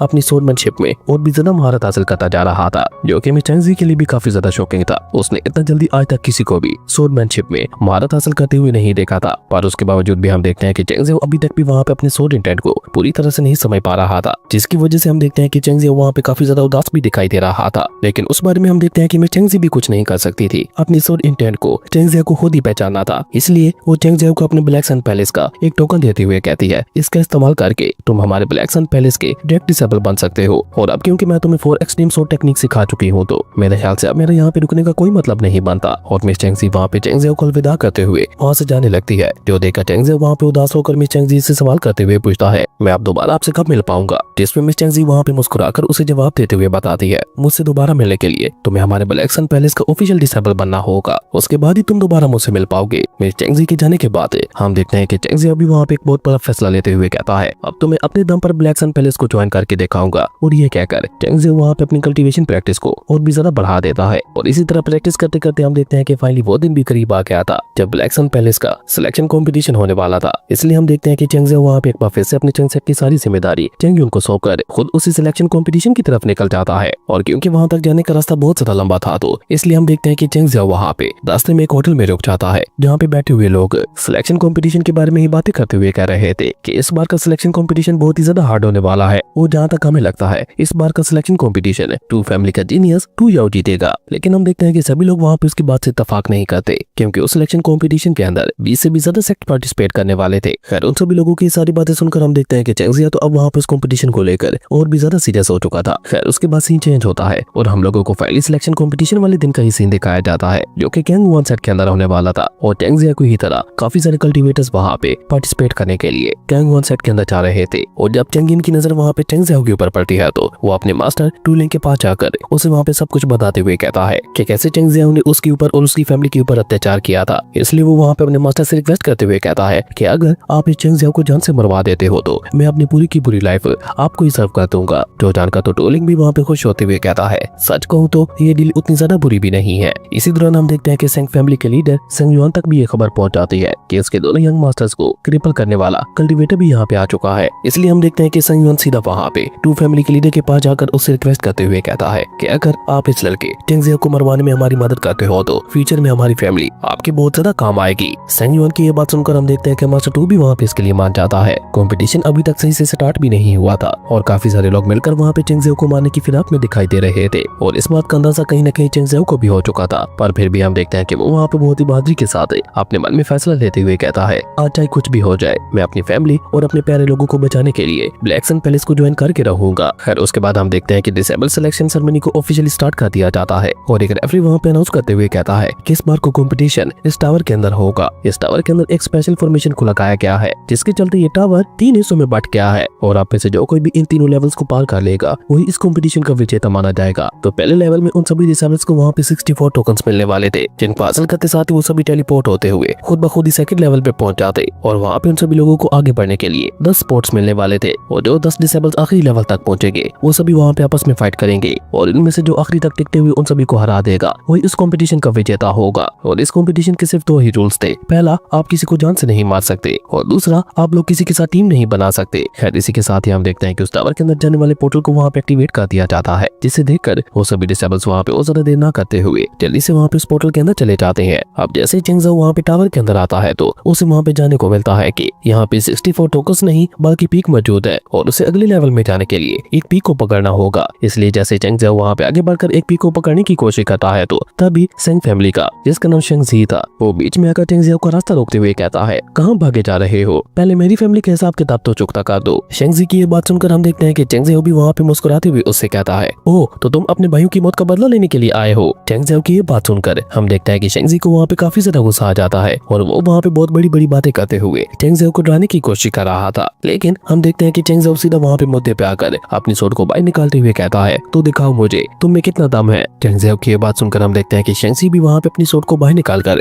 सीधा अपनी एक्सट्रीम टेक्निक का इस्तेमाल करते हुए चेंग ज़ाओ के ऊपर एक बहुत ही ज्यादा खतरनाक अटैक चल देता है, जिसे चेंग ज़ाओ वहाँ पे बहुत ही आसानी के साथ डॉज करता हुआ अपनी 4 एक्सट्रीम सोर्ड टेक्निक को एक्टिवेट करके शेंग ज़ी के ऊपर ही हमला कर देता है। जिसके साथ ही हम देखते हैं कि हमें वहाँ पे दोनों के दरमियान एक बहुत ही ज्यादा खतरनाक लेवल की क्लोज कॉम्बैट फाइट देखने को मिलती है। ये फाइट वहाँ पे काफी देर तक चलती है, जिसमें चेंग ज़ी को तो वहाँ पे ज्यादा फर्क नहीं पड़ रहा था, लेकिन हर गुजरते पल के साथ शेंग ज़ी की हालत बद से बदतर होती चली जा रही थी और अपनी ऐसी हालत देखकर हम देखते हैं कि शेंग ज़ी को वहाँ पे इतना ज्यादा गुस्सा आ जाता है कि वो वहाँ पे अपनी सैक्रिफाइस टेक्निक का इस्तेमाल करते हुए अपने सोल कोर को वहाँ पे बंद करना शुरू कर देता है, जिसके चलते हम देखते हैं कि कुछ पलों के लिए उसकी ताकत वहाँ पे बहुत ही ज्यादा बढ़ जाती है। लेकिन अगर शेंग ज़ी ने ज्यादा देर तक इस टेक्निक का इस्तेमाल किया तो उसकी जान भी जा सकती है, पर शेंग ज़ी को वहाँ पे इस बात की बिल्कुल भी परवाह नहीं थी। वो तो बस चेंग ज़ाओ से अपना बदला लेना चाहता था। अब चेंग ज़ाओ जो कि इस टेक्निक के बारे में बहुत ही अच्छी तरह से जानता था, इसलिए हम देखते हैं कि वो वहाँ पे जानबूझकर शेंग ज़ी के हमलों को डॉज करते हुए वहाँ पे उसका टाइम वेस्ट करने लगा था ताकि वो अपनी मौत खुद ही मारा जाए। और होता भी वहाँ पे बिल्कुल ऐसा ही है। शेंग ज़ी काफी देर तक वहाँ पे चेंग ज़ाओ के ऊपर अटैक करने की कोशिश करता है, लेकिन उसका कोई भी अटैक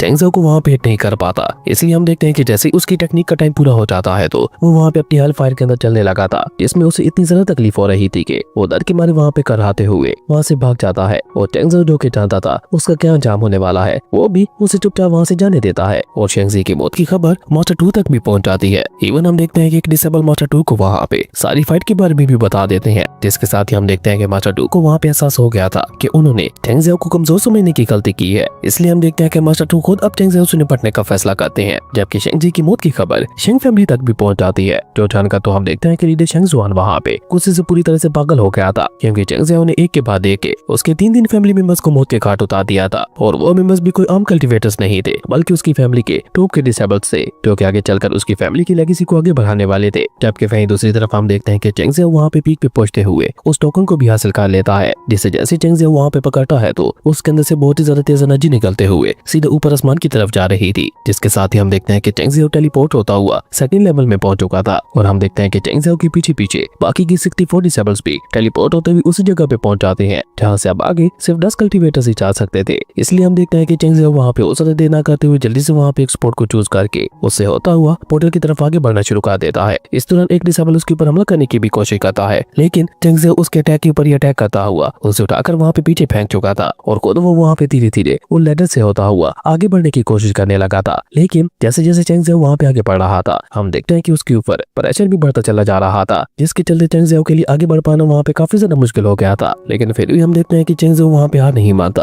और वो इसी तरह से लगातार वहाँ पे आगे बढ़ते हुए एक पोर्टल के अंदर चला जाता है, यानी कि वो 3rd लेवल के अंदर पहुंच चुका था और 3rd लेवल में आने वाला चेंग ज़ाओ सबसे पहला था। इसलिए हम देखते हैं कि चेंग ज़ाओ को वहाँ पे 3rd लेवल में अपने सामने कोई भी दिखाई नहीं देता। लेकिन हम देखते हैं कि चेंग ज़ाओ को वहाँ पे ज्यादा देर तक इंतजार नहीं करना पड़ता, क्योंकि उसके पीछे पीछे टू याओ भी पहुंच जाता है। जिसके साथ ही हम देखते हैं कि उन दोनों के दरमियान वहाँ पे एक बहुत ही ज्यादा खतरनाक लेवल की फाइट चल जाती है। और क्योंकि चेंग ज़ाओ पिछले लेवल में भी टू याओ को हरा चुका था, इसलिए हम देखते हैं कि टू याओ वहाँ पे चेंग ज़ाओ से बहुत ज्यादा गुस्सा लग रहा था, क्योंकि वो आते साथ ही वहाँ पे अपनी सोर्ड को बाहर निकालकर चेंग ज़ाओ के ऊपर एक बहुत ही ज्यादा खतरनाक अटैक कर देता है। जो देखकर चेंग ज़ाओ भी जल्दी से वहाँ पे अपनी 4th एक्सट्रीम सोर्ड टेक्निक का इस्तेमाल करते हुए उसके अटैक को रोकने की कोशिश करने लगा था। इसी तरह फाइट करते करते हम देखते हैं कि टू याओ वहाँ पे धीरे धीरे चेंग ज़ाओ के ऊपर भारी पड़ने लगा था, क्योंकि हम देखते हैं कि वो वहाँ पे चेंग ज़ाओ के साथ फाइट करते हुए अपने सोड इंटेंट का भी इस्तेमाल कर रहा था। तो देखकर चेंग ज़ियाओ को भी वहाँ पे थोड़ा गुस्सा आ जाता है, इसलिए वो भी वहाँ पे अपने सोड इंटेंट का इस्तेमाल करके टू याओ के ऊपर एक बहुत ही ज्यादा पावरफुल अटैक करते हुए उसे उठाकर वहाँ पे पीछे की तरफ फेंक देता है। तो देखा तो बेचारे टू याओ को वहाँ पे अपनी आंखों पे यकीन ही नहीं हो पा रहा था। अब तो हम देखते हैं कि चेंग ज़ियाओ वहाँ पे एक तरफ उसके ऊपर भारी पड़ने लगा था और देखते ही देखते वो वहाँ पे अपने एक बहुत ही ज्यादा पावरफुल अटैक का इस्तेमाल करते हुए टू याओ को उठाकर सीधा बैटल अरीना से बाहर फेंक देता है। जिसके साथ ही हम देखते हैं कि टू याओ की हालत वहाँ पे इतनी ज्यादा खराब हो चुकी थी कि उसे वहाँ पे खड़ा भी नहीं हुआ जा रहा था। और इस तरह हम देखते हैं कि चेंग ज़ियाओ वहाँ पे एक स्कोर से टू याओ से आगे निकल जाता है और वो सभी एल्डर्स जो कि बाइसेप्स कंपटीशन के ऊपर नजर रख रहे थे, उन लोगों को वहाँ पे यकीन ही नहीं हो रहा था कि एक नए आने वाले लड़के ने इतनी आसानी के साथ टू याओ को हरा दिया। जबकि टावर के अंदर की तरफ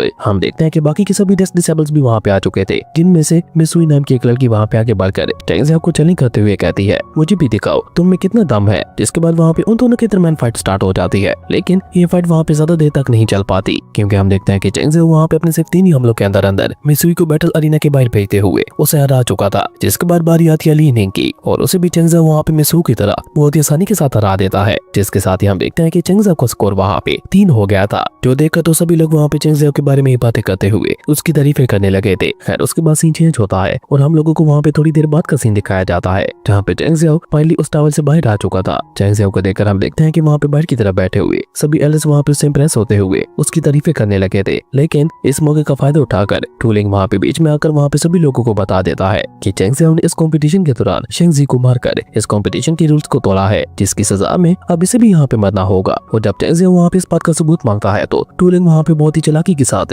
मेमोरियल स्टोन का इस्तेमाल करके वहाँ पे बैठे हुए सभी एल्डर्स को आधी वीडियो दिखा देता है, जिस दौरान चेंग ज़ियाओ ने शेंग ज़ी के ऊपर अटैक करते हुए उसे वहाँ पे नीचे गिरा दिया था। तो देखा तो अब वहाँ पे बैठे हुए सभी लोगों को यकीन हो गया था कि शेंग ज़ी को मारने वाला कोई और नहीं बल्कि चेंग ज़ियाओ ही है। पर हम देखते हैं कि चेंग ज़ियाओ भी वहाँ पे बहुत ज्यादा चालाक था। वो अपने पास से मिस चेंग ज़ी के दिए हुए टोकन को बाहर निकालकर सभी लोगों को दिखाते हुए कहता है, मेरे पास ब्लैक सन पैलेस का जे टोकन है, इसलिए मैं डिमांड करता हूँ कि यहाँ पे पूरी वीडियो चलाई जाए। चेंग ज़ियाओ के पास ब्लैक सन पैलेस के टोकन को देखकर सभी लोग तो वहाँ पे और भी जरा हैरान हो जाते हैं। इवन जो लोग वहाँ पे चेंग ज़ियाओ से दुश्मनी बोल ले चुके थे उन्हें तो वहाँ पे पछतावा हो रहा था। और उनमें से सबसे ज्यादा परेशान तो वहाँ पे टूलिंग दिखाई दे रहा था। उसे वहाँ पे समझ ही नहीं आ रहा था कि आखिर ये लड़का चेंग ज़ियाओ है कौन है। अब क्योंकि सभी लोग वहाँ पे बहुत ही बुरी तरह से फंस चुके थे तो इसलिए हम देखते हैं कि माचा टू वहाँ पे बहुत ही चालाकी के साथ सेंग लीडर को वहाँ पे इशारा कर देते हैं, जो कि वहाँ पे अपनी जगह पे खड़ा होकर गुस्से से वहाँ पे चिल्लाते हुए चेंग ज़ियाओ से कहता है, बंद करो अपनी ये बकवास, क्योंकि तुम इससे पहले भी मेरे 2 बेटों को मार चुके हो, इसलिए आज मैं तुम्हें यहाँ पे जिंदा नहीं छोड़ने वाला। और ये कहकर वो वहाँ पे अपनी एक बहुत ही ज्यादा खतरनाक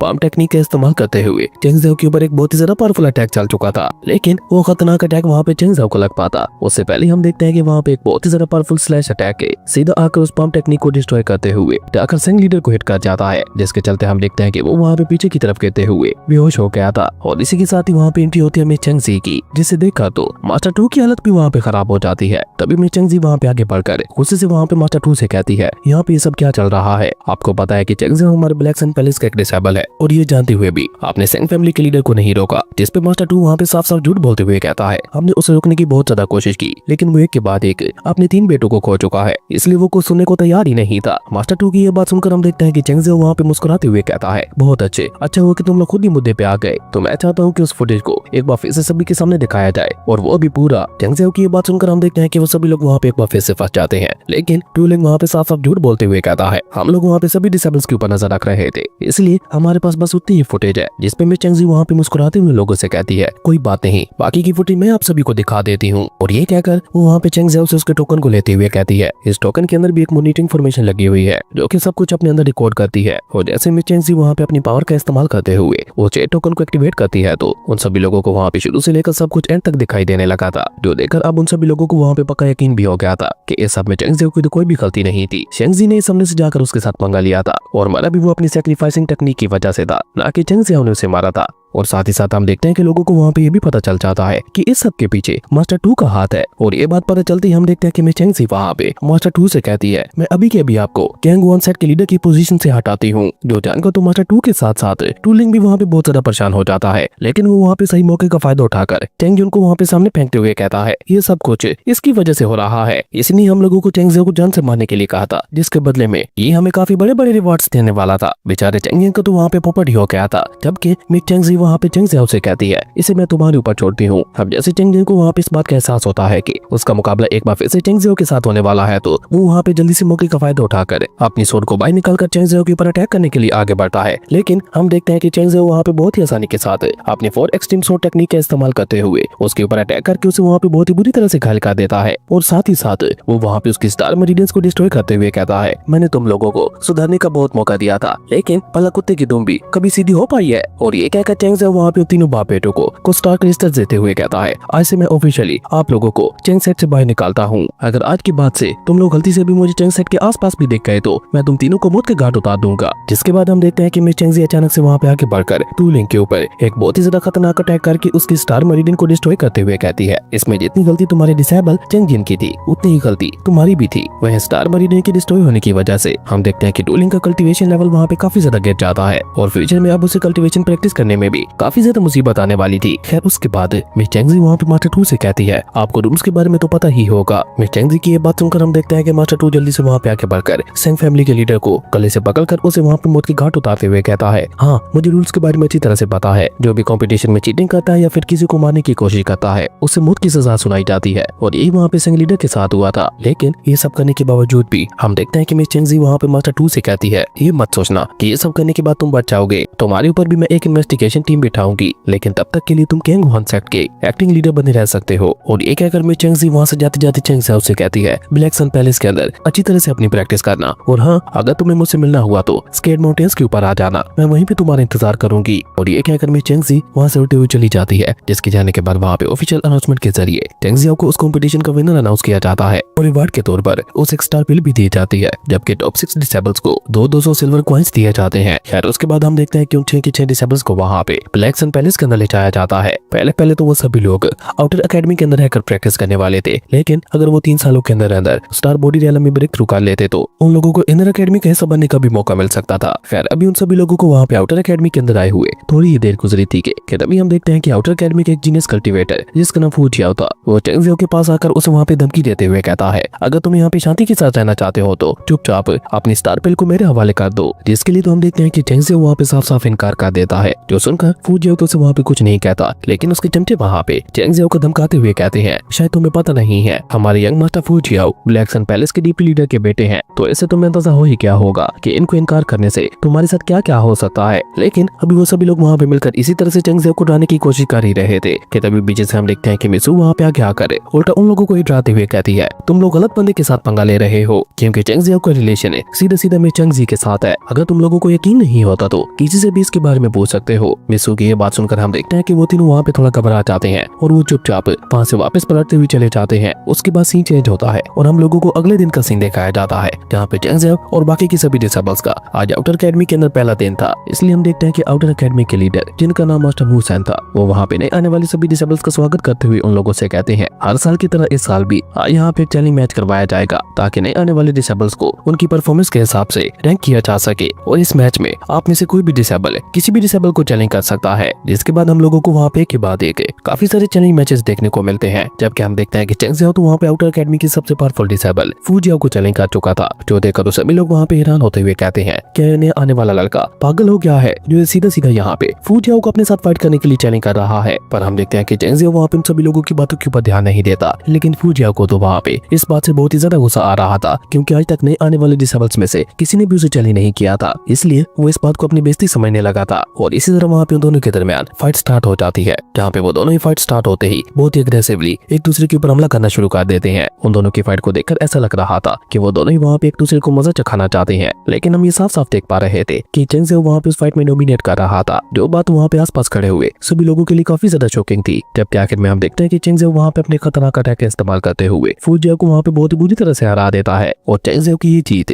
न सिर्फ वहाँ पे मौजूद सभी डिसेबल्स को हैरान कर देती है, बल्कि उसी के साथ साथ हम देखते हैं कि सभी एल्डर्स भी वहाँ पे काफी ज्यादा सरप्राइज दिखाई दे रहे थे। और हम देखते हैं कि अब रैंकिंग लिस्ट के हिसाब से चेंग ज़ियाओ आउटर एकेडमी का नंबर 1 डिसेबल बन गया था, जिसके चलते हम देखते हैं कि चेंग ज़ियाओ को वहाँ पे एक स्पेशल रूम भी प्रोवाइड किया जा सकता है, जहाँ पे स्टार एनर्जी बहुत ही ज्यादा प्योर थी। और वहाँ पे जाकर जब चेंग ज़ियाओ अपनी प्रैक्टिस करता है तो वो ब्रेक थ्रू करते हुए स्टार बॉडी रियलम के इनिशियल स्टेज पे पहुंच जाता है, जिसके चलते हम देखते हैं कि चेंग ज़ियाओ वहाँ पे प्रमोट होते हुए इनर एकेडमी का हिस्सा बन जाता है। इनर एकेडमी के अंदर चलते थे क्रेडिट पॉइंट्स, जिनका इस्तेमाल करते हुए चेंग ज़ियाओ अपने लिए काफी सारे रिसोर्सेज को बाय कर सकता था। और ये सारी इन्फॉर्मेशन उसे देते हैं मास्टर मू सैन, पहले। जो जानकर चेंग ज़ियाओ वहाँ पे उससे सवाल करते हुए पूछता है वो सब तो ठीक है, लेकिन उन क्रेडिट पॉइंट्स को मैं कमाऊंगा कैसे? जिसमें मास्टर मू सन उसे वहाँ पे जवाब देते हुए बताते हैं क्रेडिट पॉइंट्स को हासिल करने के लिए तुम्हें एकेडमी के अलग अलग मिशन को पूरा करना होगा, पर मैं तुम्हें सजेस्ट करूंगा कि तुम सिर्फ उन्हीं मिशन को ही कंप्लीट करना जो कि तुम्हें थोड़ा बहुत आसान लगे। और ये कहकर मास्टर मू सन वहाँ पे मुस्कुराते हुए उससे कहते हैं मैं उम्मीद करता हूँ फ्यूचर में तुम हमारे सेट का नाम बहुत ज्यादा रोशन करोगे। जिसपे हम देखते हैं कि चेंग ज़ियाओ भी उन्हें वहाँ पे ग्रीट करते हुए कहता है मास्टर आप चिंता मत करो, मैं आपसे वादा कर रहा हूँ कि मैं फ्यूचर में आपकी उम्मीदों पर खरा उतरूंगा। पर सबसे पहले तो हम देखते हैं कि इनर एकेडमी के हिस्सा बनने के लिए चेंग ज़ियाओ को एक स्टार रिजर्व पिल दी जाती है जो कि उसे हर महीने मिलने वाली थी। और साथ ही साथ वो इनर एकेडमी के ट्रायल हाउस के अंदर जाकर अपने लिए कोई अपर लेवल की टेक्निक भी चूज कर सकता था। और उसके लिए उसकी इनर एकेडमी के नई लीडर जिनका नाम मास्टर लू टेन था, वो लिंग नाम की एक लड़की को चेंग ज़ियाओ के साथ भेज देते हैं। और मिस लिंग भी वहाँ पे चेंग ज़ियाओ के साथ बहुत ही फ्रेंडली बिहेव करते हुए उसका हाथ पकड़कर उस एकेडमी के ट्रायल लाइब्रेरी की तरफ ले जाने लगती है। उसके बिहेवियर को देखकर ऐसा लग रहा था कि जैसे वो चेंग ज़ियाओ से बहुत ही ज्यादा इम्प्रेस्ड है। इसी बीच हम देखते हैं कि रास्ते में उनकी मुलाकात जिया और कुछ और लड़कियों के साथ होती है जो कि चेंग ज़ियाओ को वहाँ पे बता देती है कि कैसे लिंग सारा दिन उसी के बारे में ही बातें करती रहती है। जिया की ये बात सुनकर तो हम देखते हैं कि मिस लिंग वहाँ पे बहुत ही बुरी तरह से शर्मा जाती है और उल्टा वो वहाँ पे जिया को डांटते हुए कहती है ये तुम क्या कह रही हो, मैं तो बस। और इससे आगे वो वहाँ पे कुछ कह ही नहीं पाती। जो देखा जिया भी वहाँ पे समझ जाती है कि मिस लिंग को वहाँ पे शर्म आ रही है, इसलिए वो वहाँ पे बात को बदलते हुए कहती है तो तुम लोग ट्रायल लाइब्रेरी की तरफ जा रही हो, चलो मैं भी उसी तरफ जा रही थी, हम लोग साथ में चलते हैं। और ये कहकर जैसे ही वो लोग वहाँ पे थोड़ा आगे बढ़ते हैं तो टूलिंग की नजर वहाँ पे चेंग ज़ियाओ के ऊपर पड़ जाती है, जिसे देखकर टूलिंग गुस्से से वहाँ पे चिल्लाते हुए कह रहा था ये कमीना इंसान यहाँ पे भी आ गया। टूलिंग की ये बात सुनकर हम देखते हैं कि उसका एक खास चमचा जिसका नाम कोंग था वो वहाँ पे आगे बढ़ते हुए चेंग ज़ियाओ के पास आकर उसकी बेइज्जती करने लगता है। लेकिन हम देखते हैं कि चेंग ज़ियाओ वहाँ पे बहुत ही एटीट्यूड के साथ उल्टा उसकी बेइज्जती कर देता है, जिसके चलते हम देखते हैं कि कोंग को वहाँ पे काफी ज्यादा गुस्सा आ जाता है और वो वहाँ पे चेंग ज़ियाओ के ऊपर अटैक करने की कोशिश करने लगा था। लेकिन मेजिया वहाँ पे बीच में आकर जितना ज्यादा हो सके उस फाइट को रोकने की कोशिश कर रही थी, लेकिन इसका कोई फायदा नहीं होता क्योंकि हम देखते हैं कि आखिर में जाकर चेंग ज़ियाओ को वहाँ पे उनके साथ फाइट करनी ही पड़ती है। और अपने सिर्फ कुछ ही हमलों के अंदर अंदर चेंग ज़ियाओ वहाँ पे कोंग के चमचों को बहुत ही बुरी तरह से हरा देता है, जो देखकर कोंग खुद वहाँ पे उसके ऊपर हमला करने के लिए आगे बढ़ता है। लेकिन हम देखते हैं कि मेजिया वहाँ पे एक बार फिर से बीच में आते हुए उसे रोक देती है, जो देखकर कोंग वहाँ पे चेंग ज़ियाओ को धमकी देते हुए कहता है इस बार तो मैं जिया की वजह से जा रहा हूँ, लेकिन अगली बार तुम मेरे हाथों से नहीं बचोगे। जिसके जाने के बाद हम देखते हैं कि चेंग ज़ियाओ वहाँ पे उन दोनों से कोंग के बारे में पूछता है तो वो दोनों ही उसे वहाँ पे सुधार करते हुए कहती है कि कोंग ब्लैक सन पैलेस के डिप्टी लीडर का बेटा है और क्योंकि उसका बड़ा भाई ब्लैक सन पैलेस के जीनियस डिसेबल है तो उसे लेकर कोंग बहुत ही ज्यादा एटीट्यूड में रहता है। खैर हम देखते हैं कि चेंग ज़ियाओ को सुधार करने के बाद मिर्चिया वहाँ से चली जाती है, जिसके जाने के बाद हम देखते हैं कि मिस लिंग वहाँ पे चेंग ज़ियाओ से कहती है चेंग ज़ियाओ तुम चिंता मत करो, मुझे उम्मीद है कि तुम भी फ्यूचर में बहुत ही जल्द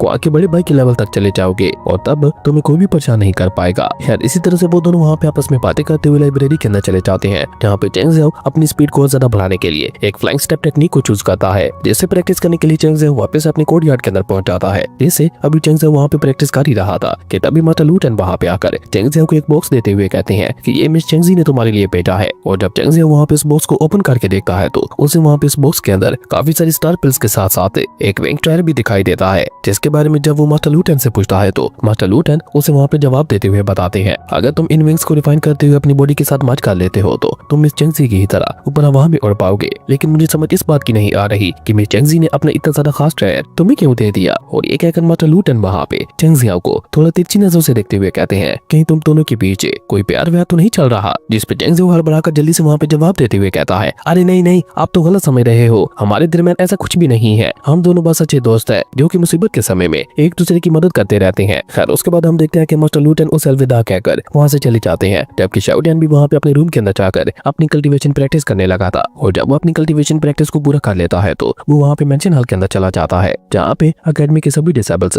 अपने लिए किसी भी मिशन को ले सकते थे। जहाँ पे चेंग ज़ियाओ एक लेवल 2 की मिशन को लेता है, पर क्योंकि ये मिशन 5 लोगों को मिलकर कंप्लीट करना था तो इसलिए हम देखते हैं कि चेंग ज़ियाओ वहाँ पे मिर्चिया और उसकी साथियों को भी अपनी टीम में शामिल कर लेता है, जिसके बाद वो सभी लोग मिलकर वहाँ पे अपने मिशन को पूरा करने के लिए निकल जाते हैं। असल में उन लोगों को अपने इस मिशन के दौरान लैंड ग्रास हासिल करनी थी, जो कि अंडरग्राउंड बीस्ट केव के अंदर पाई जाती है और वहाँ पे काफी सारे बीस्ट घूमते रहते हैं, इसलिए उस लैंड ग्रास को हासिल कर पाना इंतहाई मुश्किल काम था। खैर उसके बाद हम देखते हैं कि वो पांचों मिलकर वहाँ पे एक बीस्ट नेस्ट होते हुए आगे बढ़ने लगते हैं, जहाँ पे उन लोगों को कोंग का ग्रुप भी दिखाई देता है, लेकिन वो लोग वहाँ पे लोगों को इग्नोर करते हुए चुपचाप आगे बढ़ने लगते हैं। और आगे बढ़ते हुए उन लोगों का मुकाबला वहाँ पे एक बहुत ही ज्यादा खतरनाक बीस्ट के साथ होता है, जिसे वो लोग वहाँ पे खत्म करने के बाद वहाँ पे मौजूद स्टार ग्रास को कलेक्ट करना शुरू कर देते हैं। लेकिन तभी वहाँ पे एक बहुत ही ज्यादा खतरनाक बुल बीस्ट की एंट्री होती है। लेकिन हम देखते हैं कि वो पांचों मिलकर वहाँ पे अपनी अपनी स्टार पावर का इस्तेमाल करके उस बुल बीस्ट के ऊपर एक बहुत ही ज्यादा खतरनाक अटैक करते हुए उसे वहाँ से भगा देते हैं। लेकिन हम देखते हैं कि चेंग जियाओ तो वहाँ पे उस बुल बीस्ट के पीछे पीछे जाने लगा था, क्योंकि ये उसके डिवाइन स्क्रॉल्स के अंदर मौजूद 12 बीस्ट में से एक था। और जैसे ही क्वांग की नजर वहाँ पे चेंग जियाओ के ऊपर पड़ती है तो वो अपने लोगों को वहाँ पे मिस जिया और उसकी टीम के ऊपर नजर रखने का बोलकर खुद वहाँ पे बहुत ही तेजी के साथ चेंग जियाओ के पीछे निकल जाता है। जबकि वहीं दूसरी तरफ हम लोग चेंग जियाओ को देखते हैं, जो कि उस बुल बीस्ट के घायल होने का फायदा उठाकर उसे वहाँ पे बहुत ही आसानी के साथ अपनी डिवाइन स्क्रॉल के अंदर ट्रैप कर लेता है, जिसके चलते हम देखते हैं कि चेंग जियाओ को वहाँ पे माइटी बुल डीमन पाइट टेक्निक मिल जाती है। पर क्वांग जो कि दूर से खड़ा होकर चेंग जियाओ के ऊपर नजर रख रहा था, वो वहाँ पे चेंग जियाओ को ये सब कुछ करते हुए देख लेता है। इसलिए वो वहाँ पे केवल स्माइल करते हुए कहता है, ओह तो अब मुझे समझ आ रहा है कि तुम इतने ज्यादा पावरफुल कैसे बन गए, क्योंकि तुम्हारे पास ये लेजेंडरी डिवाइन स्क्रॉल जो मौजूद है। पर कोई बात नहीं, अब ये डिवाइन स्क्रॉल मेरा होगा। लेकिन हम देखते हैं कि इससे आगे क्वांग वहाँ पे कुछ भी कह पाता, उससे पहले हम देखते हैं कि चेंग जियाओ वहाँ पे बहुत ही चालाकी के साथ अपने सभी सेलेस्टियल बीस्ट की पावर को कंबाइन करते हुए क्वांग के ऊपर एक बहुत ही ज्यादा खतरनाक अटैक चल देता है, जिसके चलते हम देखते हैं कि क्वांग वहाँ पे बहुत ही बुरी तरह से घायल हो गया था। लेकिन उसके बावजूद भी हम देखते हैं कि वो वहाँ पे अपने सिल्वर विंग्स का इस्तेमाल करते हुए वहाँ से भागने की कोशिश करने लगा था। लेकिन हम देखते हैं कि चेंग जियाओ भी वहाँ पे अपने सिल्वर विंग्स का इस्तेमाल करके क्वांग के पीछे जाते हुए पीछे से उसके ऊपर एक स्वॉर्ड स्लैश से बहुत ज्यादा पावरफुल अटैक कर देता है, जिससे घायल होकर वो सीधा उड़ते हुए सीधे नीचे जमीन पे आके गिरता है। जो देखकर चेंग जियाओ वहाँ पे क्वांग के ऊपर एक जानलेवा अटैक कर पाता, उससे पहले हम देखते हैं कि वहाँ पे काफी सारे बीस्ट आकर क्वांग को खाना शुरू कर देते हैं, जिसके चलते हम देखते हैं कि चेंग जियाओ का काम वहाँ पे और भी ज्यादा आसान हो जाता है। खैर अपना काम खत्म करने के बाद हम देखते हैं कि चेंग जियाओ वापस अपनी टीम के पास चला जाता है, जहाँ पे मिर्ची उसे वहाँ पे डांट लगाते हुए कहती है, तुम अपनी टीम को छोड़कर चले क्यों गए थे? अगर तुम्हें कुछ हो जाता तो हम अकेडमी को क्या जवाब देते? मिर्ची को गुस्से में देकर चेंग जियाओ भी उसे वहाँ पे समझाते हुए शांत करवा देता है। जिसके बाद हम देखते हैं कि चेंग जियाओ वहाँ पे अपनी टीम की मदद करने के लिए वहाँ पे मौजूद सारे रेड बीस्ट का ध्यान अपनी तरफ खींचते हुए उन लोगों को लेकर वहाँ से काफी दूर चला जाता है। और पीछे की तरफ हम देखते हैं कि उसकी टीम वहाँ पे बहुत ही तेजी के साथ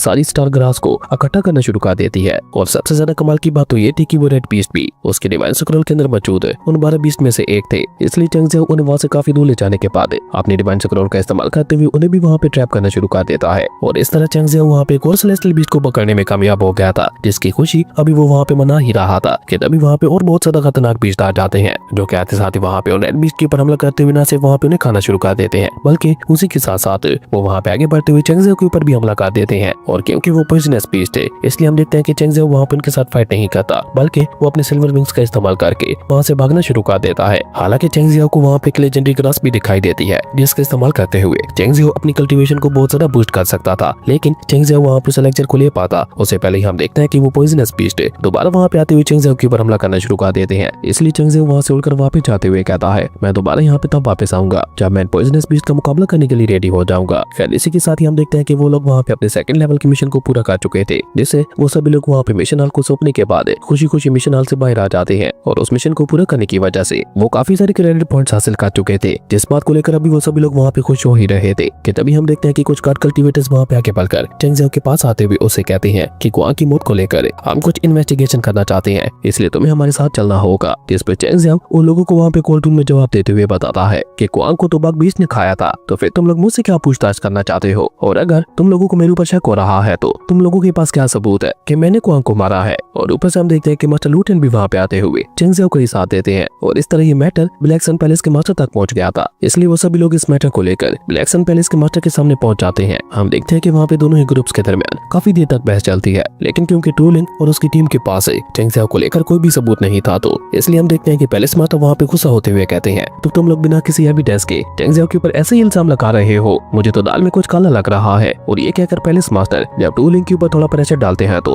वो उन्हें वहाँ पे सच सच बताते हुए कहता है कि असल में क्वांग खुद चेंग जियाओ को मारने के लिए उसके पीछे गया था, तो इससे हम लोगों ने अंदाजा लगाया कि हो ना हो चेंग जियाओ ने उल्टा उसे ही मार दिया होगा। टू लिंग की ये बात सुनकर हम देखते हैं कि पैलेस मास्टर वहाँ पे गुस्से से चिल्लाते हुए कहते हैं, अगर ऐसी बात है तो फिर तो अच्छा ही हुआ कि वो मारा गया, और उसे किसी ने मारा इस बात से कोई फर्क नहीं पड़ता। और ये कहकर वो वहाँ पे इन्वेस्टिगेशन हॉल के मास्टर को भी डांटते हुए कहते हैं, पहले मामले को अच्छी तरह से जांच तो लिया करो, उसके बाद किसी के ऊपर इल्जाम लगाया करो। और ये कहकर पैलेस मास्टर वहाँ पे गुस्से से चिल्लाते हुए कहते हैं, दफा हो जाओ यहाँ से। पैलेस मास्टर की ये बात सुनकर हम देखते हैं कि वो लोग भी वहाँ पे बुरा समूह बनाते हुए चुपचाप वहाँ पे पैलेस से बाहर चले जाते हैं। बेवकूफों ने इतना भी नहीं सोचा था कि अगर वो लोग चेंग जियाओ के ऊपर इल्जाम लगा रहे हैं तो उससे पहले वो कोई सबूत तो इकट्ठा कर ले। जबकि पीछे की तरफ हम देखते हैं कि पैलेस मास्टर वहाँ पे चेंग जियाओ से कहते हैं कि तुम इन बातों के ऊपर ज्यादा ध्यान मत दो, तुम बस अपनी कल्टीवेशन के ऊपर ध्यान दो, बाकी सब कुछ मैं खुद ही संभाल लूंगा। क्योंकि मैं चेंग जी ने अपने पिता को स्पेशली कहा था कि वो जितना ज्यादा हो सके चेंग जियाओ को सपोर्ट करे। जबकि वहीं दूसरी तरफ हम देखते हैं कि जैसे डीप लीडो को वहाँ पे पता चलता है कि चेंग जियाओ बच गया है, तो वो वहाँ पे एक बहुत ही इविल प्लान बनाते हुए कहता है, जाओ और जाकर टू लिंग को जान से मार दो, और उसके पिता मास्टर टू से कहना कि उसके बेटे टू लिंग को चेंग जियाओ ने मारा है। फिर मास्टर टू जाने वो चेंग जियाओ जाने। जबकि वहीं दूसरी तरफ हम चेंग जिया को देखते हैं जो कि लगातार वहाँ पे अपनी प्रैक्टिस करते हुए न सिर्फ वहाँ पे माइटी डीमन पंच को पूरी तरह से मास्टर कर चुका था, बल्कि उसी के साथ साथ हम देखते हैं कि वो वहाँ पे अपने स्टार बॉडी रियलम की चौथी सील को भी ओपन कर चुका था, जिसके चलते अब वो इतना ज्यादा पावरफुल बन गया था कि वो उन पॉइजनस बीस्ट का मुकाबला कर सके। इसलिए हम देखते हैं कि चेंग जियाओ वहाँ पे उसी लेक्चर को लेने के लिए वापस से जंगल की तरफ निकल जाता है। पर मास्टर टू जिसने वहाँ पे अपने लोगों को चारों तरफ फैला रखा था, उसे जैसे ही पता चलता है कि चेंग जियाओ पहले से बाहर जा रहा है तो वो वहाँ पे उसे मारने के लिए पहुंच जाता है, जिसके चलते हम देखते हैं कि चेंग जियाओ वहाँ पे बहुत ही बुरी तरह से फंस जाता है। वो जाकर भी वहाँ पे मास्टर टू का मुकाबला नहीं कर सकता था, इसलिए हम देखते हैं कि वो वहाँ पे अपनी जान बचाते हुए एक बीस्ट केव के अंदर एंटर कर जाता है। लेकिन मास्टर टू और उसका चेला वहाँ पे उसके पीछे नहीं जाते, वो बाहर रुक कर ही वहाँ पे चेंग जियाओ के आने का इंतजार करते हैं। जबकि वहीं दूसरी तरफ हम चेंग जियाओ को देखते हैं जो कि वहाँ पे उसी केव से होता हुआ वो स्टार जेड एलेक्जर के पास पहुंच गया था, लेकिन वो उसे वहाँ पे ले पाता उससे पहले हम देखते हैं कि वो पॉइजनस बीस्ट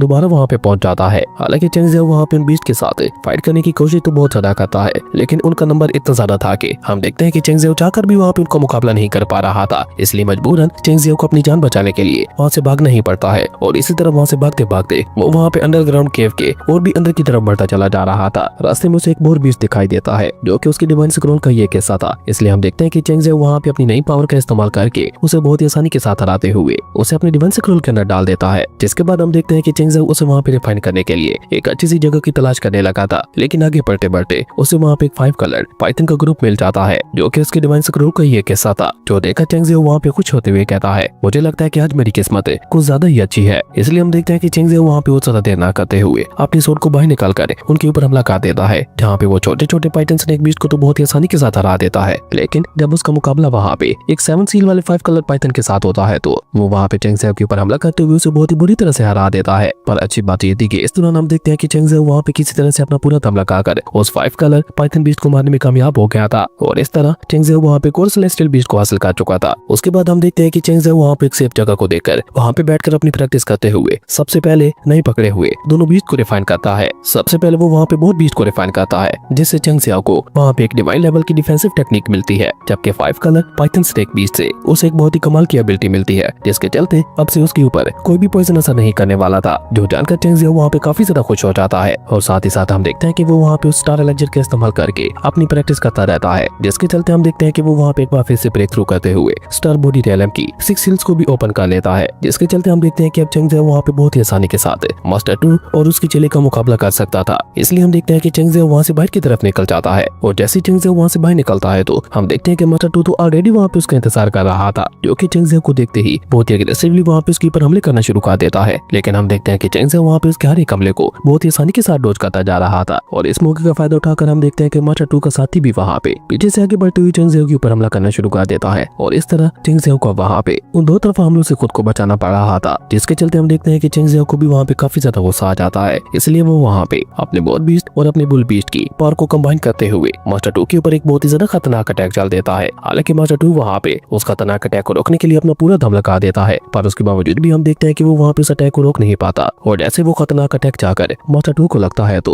उसकी वहीं पे मौत हो जाती है। जो देखा तो मास्टर टू का साथी वहाँ पे बहुत ही बुरी तरह से घबरा जाता है। उसे यकीन ही नहीं हो रहा था कि कल के एक लड़के ने मास्टर टू को मौत की घाट उतार दिया। लेकिन इसी के साथ साथ हम देखते हैं कि वो वहाँ पे अंदाजा लगाते हुए कहता है, ये लड़का कोई आम इंसान नहीं हो सकता, मुझे तो ये डिवाइन मार्शल आर्ट पैलेस का एक मेंबर दिखाई दे रहा है, क्योंकि अभी थोड़ी देर पहले इसने मास्टर टू को मारने के लिए जिस टेक्निक का इस्तेमाल किया था उसे तो सिर्फ डिवाइन पैलेस के लोग ही इस्तेमाल कर सकते हैं। और ये सोचकर ही हम देखते हैं कि वो कल्टीवेटर वहाँ पे इतना ज्यादा घबरा जाता है कि वो जल्दी से वहाँ पे अपनी विंग्स को एक्टिवेट करके वहाँ से भागने की कोशिश करने लगा था। पर चेंग जियाओ जानता था कि अगर ये यहाँ से बचकर भाग जाता है तो उसका सीक्रेट सभी लोगों के सामने आ जाएगा। इसलिए हम देखते हैं कि चेंग जियाओ भी वहाँ पे अपने सिल्वर विंग्स को एक्टिवेट करते हुए उसके पीछे निकल जाता है, और पीछे से हम देखते हैं कि चेंग जियाओ वहाँ पे अपनी व्हाइट टाइगर सो टेक्निक का इस्तेमाल करते हुए उस कल्टीवेटर के ऊपर एक बहुत ज्यादा खतरनाक अटैक कर देता है, जिसे रोकने के लिए मजबूरन उसे भी वहाँ पे रुकना पड़ता है। हालांकि वो वहाँ पे रुकते हुए चेंग जियाओ को उस खतरनाक अटैक को रोक तो चुका था, लेकिन उसके बावजूद भी हम देखते हैं कि वो वहाँ पे उस अटैक को रोकते रोकते बहुत ही बुरी तरह से घायल हो गया था। जो देखा तो वो कल्टीवेटर जल्दी से वहाँ पे चेंग जियाओ के सामने झुककर उससे रैम की भीख मांगने लगा था। लेकिन हम देखते हैं कि चेंग जियाओ वहाँ पे रेड बीस्ट की टेक्निक का इस्तेमाल करते हुए टेलीपोर्ट होते हुए सीधे वहाँ पे उसके पीछे पहुंच जाता है, और बेचारा वो कल्टीवेटर वहाँ पे कुछ सोया समय पाता उससे पहले चेंग जियाओ वहाँ पे अपने एक बहुत ही ज्यादा खतरनाक अटैक का इस्तेमाल करते हुए उसे भी वहीं पे मौत के घाट उतार देता है। जिसे खत्म करने के बाद हम देखते हैं कि चेंग जियाओ दोबारा से वहाँ पे बीस्ट नेस्ट के अंदर चला जाता है, जहाँ पे वो और अंदर की तरफ जाते हुए उस जगह को अच्छी तरह से एक्सप्लोर करने लगा था। जहाँ पे आगे बढ़ते बढ़ते चेंग जियाओ को वहाँ पे दो बीस्ट के दरमियान बहुत ही ज्यादा खतरनाक लेवल की फाइट देखने को मिलती है, और काफी देर तक फाइट करते करते वो दोनों वहाँ पे बहुत ही बुरी तरह से थक चुके थे। और कमाल की बात तो ये ये थी कि ये दोनों बीस्ट भी डिवाइन स्क्रॉल का ही हिस्सा थे। इसलिए हम देखते हैं कि चेंग ज़ियाओ वहाँ पे सही मौके का फायदा उठाकर अपनी डिवाइन स्क्रॉल का इस्तेमाल करते हुए उन दोनों ही बीस्ट को वहाँ पे पकड़ लेता है, जिनको रिफाइन करने के बाद चेंग ज़ियाओ को वहाँ पे रैबिट बीस्ट से शैडो मून रैबिट टेक्निक मिलती है, जबकि उस गोट बीस्ट से स्काई हैंड गोट लेंस टेक्निक मिलती है, जिन्हें पाकर तो अब चेंग ज़ियाओ वहाँ पे और भी ज्यादा खुश हो जाता है। लेकिन इतना सब कुछ हासिल कर लेने के बावजूद भी हम देखते हैं कि चेंग ज़ियाओ वहाँ पे नहीं रुकता और वो वहाँ पे धीरे धीरे बीस्ट नेस्ट में और भी आगे की तरफ बढ़ने लगा था। जबकि वहीं दूसरी तरफ हम लोग डिप्टी लीडर को देखते हैं, जैसे मास्टर 2 और उसके साथी की मौत की खबर के बारे में पता चल गया था। इसलिए हम देखते हैं कि वो वहाँ पे गुस्से से चिल्लाते हुए कह रहा था, चेंग ज़ियाओ जितना हमने सोचा था उससे कई गुना ज्यादा खतरनाक है, उसे बुरी तरह से खत्म करने के लिए हम लोगों को प्रॉपर एक प्लान बनाना पड़ेगा। जबकि वहीं दूसरी तरफ हम चेंग ज़ियाओ को देखते हैं, जो कि अभी तक वहाँ पे उस नेस्ट बीस्ट में आगे की तरफ ही बढ़ रहा था कि तभी अचानक से वहाँ पे किसी बहुत ही ज्यादा खतरनाक लेवल की बीस्ट का ऑरा महसूस होता है, जिसे महसूस करके चेंग ज़ियाओ भी वहाँ पे परेशान होते हुए कहता है, ये तो किसी हमर लेवल की बीस्ट का ऑरा लग रहा है। और उसके बारे में पता चलते ही हम देखते हैं कि चेंग ज़ियाओ वहाँ पे वो ज्यादा देर ना करते हुए जल्दी से अपने विंग्स का इस्तेमाल करके वहाँ से जितना दूर हो सके भागने की कोशिश कर रहा था। जबकि हम देखते हैं कि वह हमर लेवल का बीस्ट, जो कि असल में एक फिनिक्स बीस्ट था, वो वहाँ पे चेंग ज़ियाओ के पीछे जाते हुए कहता है, ह्यूमन तुम्हारी इतनी हिम्मत कि तुमने मेरी टेरिटरी में अंदर आने की कोशिश की। लेकिन जैसे ही वो फिनिक्स बीस्ट वहाँ पे चेंग ज़ियाओ के ऊपर हमला करने के लिए आगे बढ़ता है, तो उसी दौरान हम देखते हैं कि चेंग ज़ियाओ वहाँ पे बहुत ही चालाकी के साथ अपने डिवाइन स्क्रॉल को वहाँ पे उसकी तरफ थ्रो कर देता है, क्योंकि वो उसकी डिवाइन स्क्रॉल का ही एक हिस्सा था। जबकि उस डिवाइन स्क्रॉल को देखकर वो फिनिक्स बीस्ट भी डर के मारे वहाँ से भागने लगा था, पर तब तक बहुत ज्यादा देर हो चुकी थी, क्योंकि हम देखते हैं कि वो डिवाइन स्क्रॉल उस फिनिक्स बीस्ट को अपने अंदर खींचने लगा था। पर एक हैमर लेवल का बीस्ट होने के नाते वो वहाँ पे काफी देर तक रेसिस्ट करता रहता है, जो देखकर चेंग ज़ियाओ भी अचानक से वहाँ पे अपने डिवाइन स्क्रॉल की पावर को और भी ज्यादा बढ़ा देता है, जिसके चलते वो डिवाइन स्क्रॉल उसे पूरी तरह से अपने अंदर खींच लेता है। और उस फिनिक्स बीस्ट को रिफाइन करने के बाद चेंग ज़ियाओ को वहाँ पे गोल्डन टैलोन टेक्निक मिलती है, जिसे पाकर तो चेंग ज़ियाओ की खुशी का वहाँ पे कोई ठिकाना नहीं था। खैर उसके बाद हम देखते हैं कि चेंग ज़ियाओ वहाँ पे काफी सारे बीस्ट का शिकार करते हुए उनकी कोर को लेकर वापस अपनी अकेडमी में आ जाता है। और जब वो उन कोर्स को जाकर